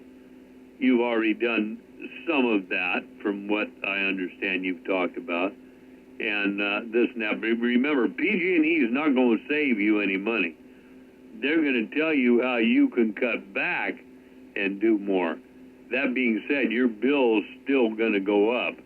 And believe me, in the next 2 years, I would be willing to bet you'd see your bill go up 4 times. You know how much the CEO of PG&E brought home in 2023? Yeah, you don't want to tell him that. $17 million. Yeah. This is the PG&E spokesperson here, the CEO, and we need to give our $1 million bonuses again to all of our customers. Yeah, we invest in PG&E. Where's my $1 million bonus? Well, the CEO's a female. Well, Hubbard, that's not the point. If you're getting your power, your fuel, whatever, if you're getting that from them, you're gonna pay them what they want. Doesn't matter what they pay their people or anything else. You're gonna pay them what they want, or you're gonna be without. Yeah, I know, Rich. You don't have to explain it to me. I get it through my skull. I know. Yeah, and you actually, with what I can understand of your situation, what you and I have talked very little about, you are actually doing pretty damn good.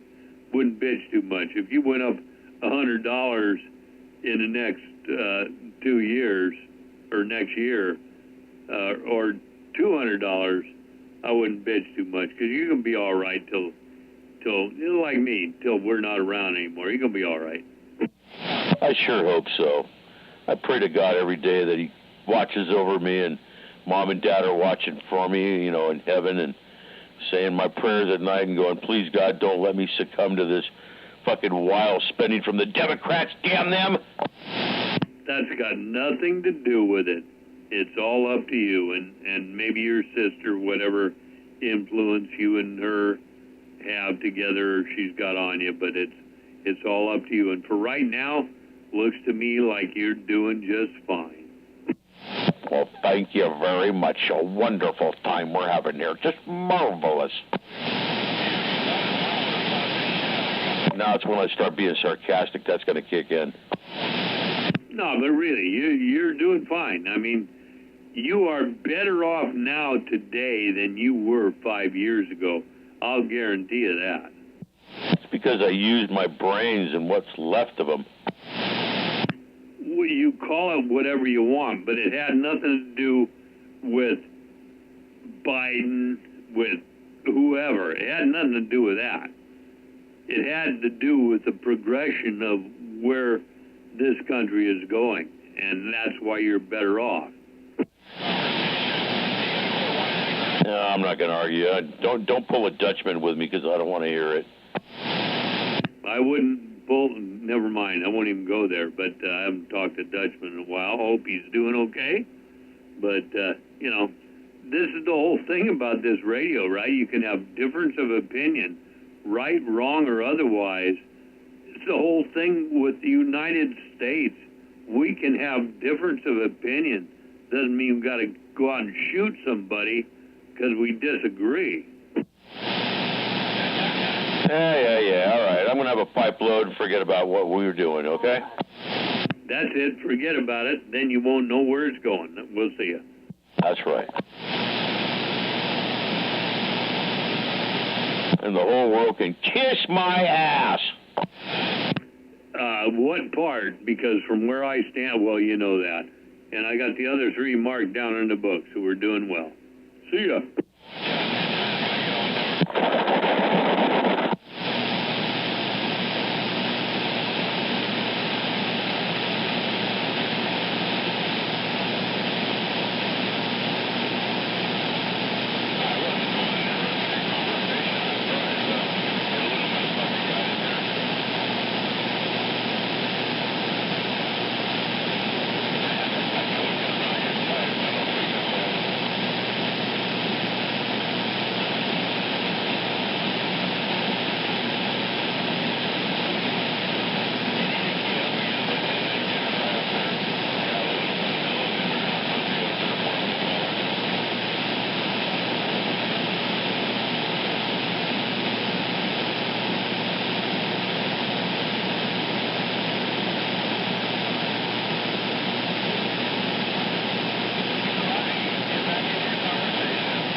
Tasty.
Hey, Rocky, watch me pull a bowling ball out of your ass. Yikes! Ew!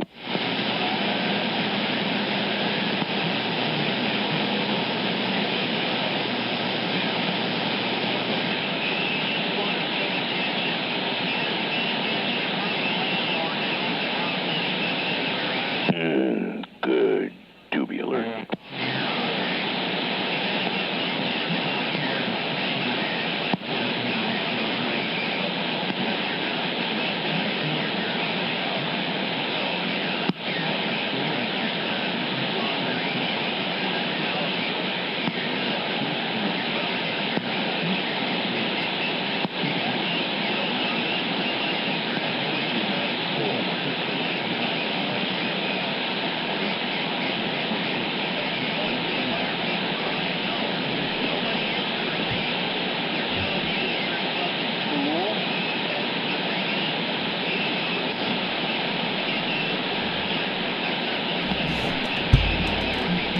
All right, gang, I'm tired. I'm going to turn this stuff off, but thank you so much for showing up. Have a great weekend.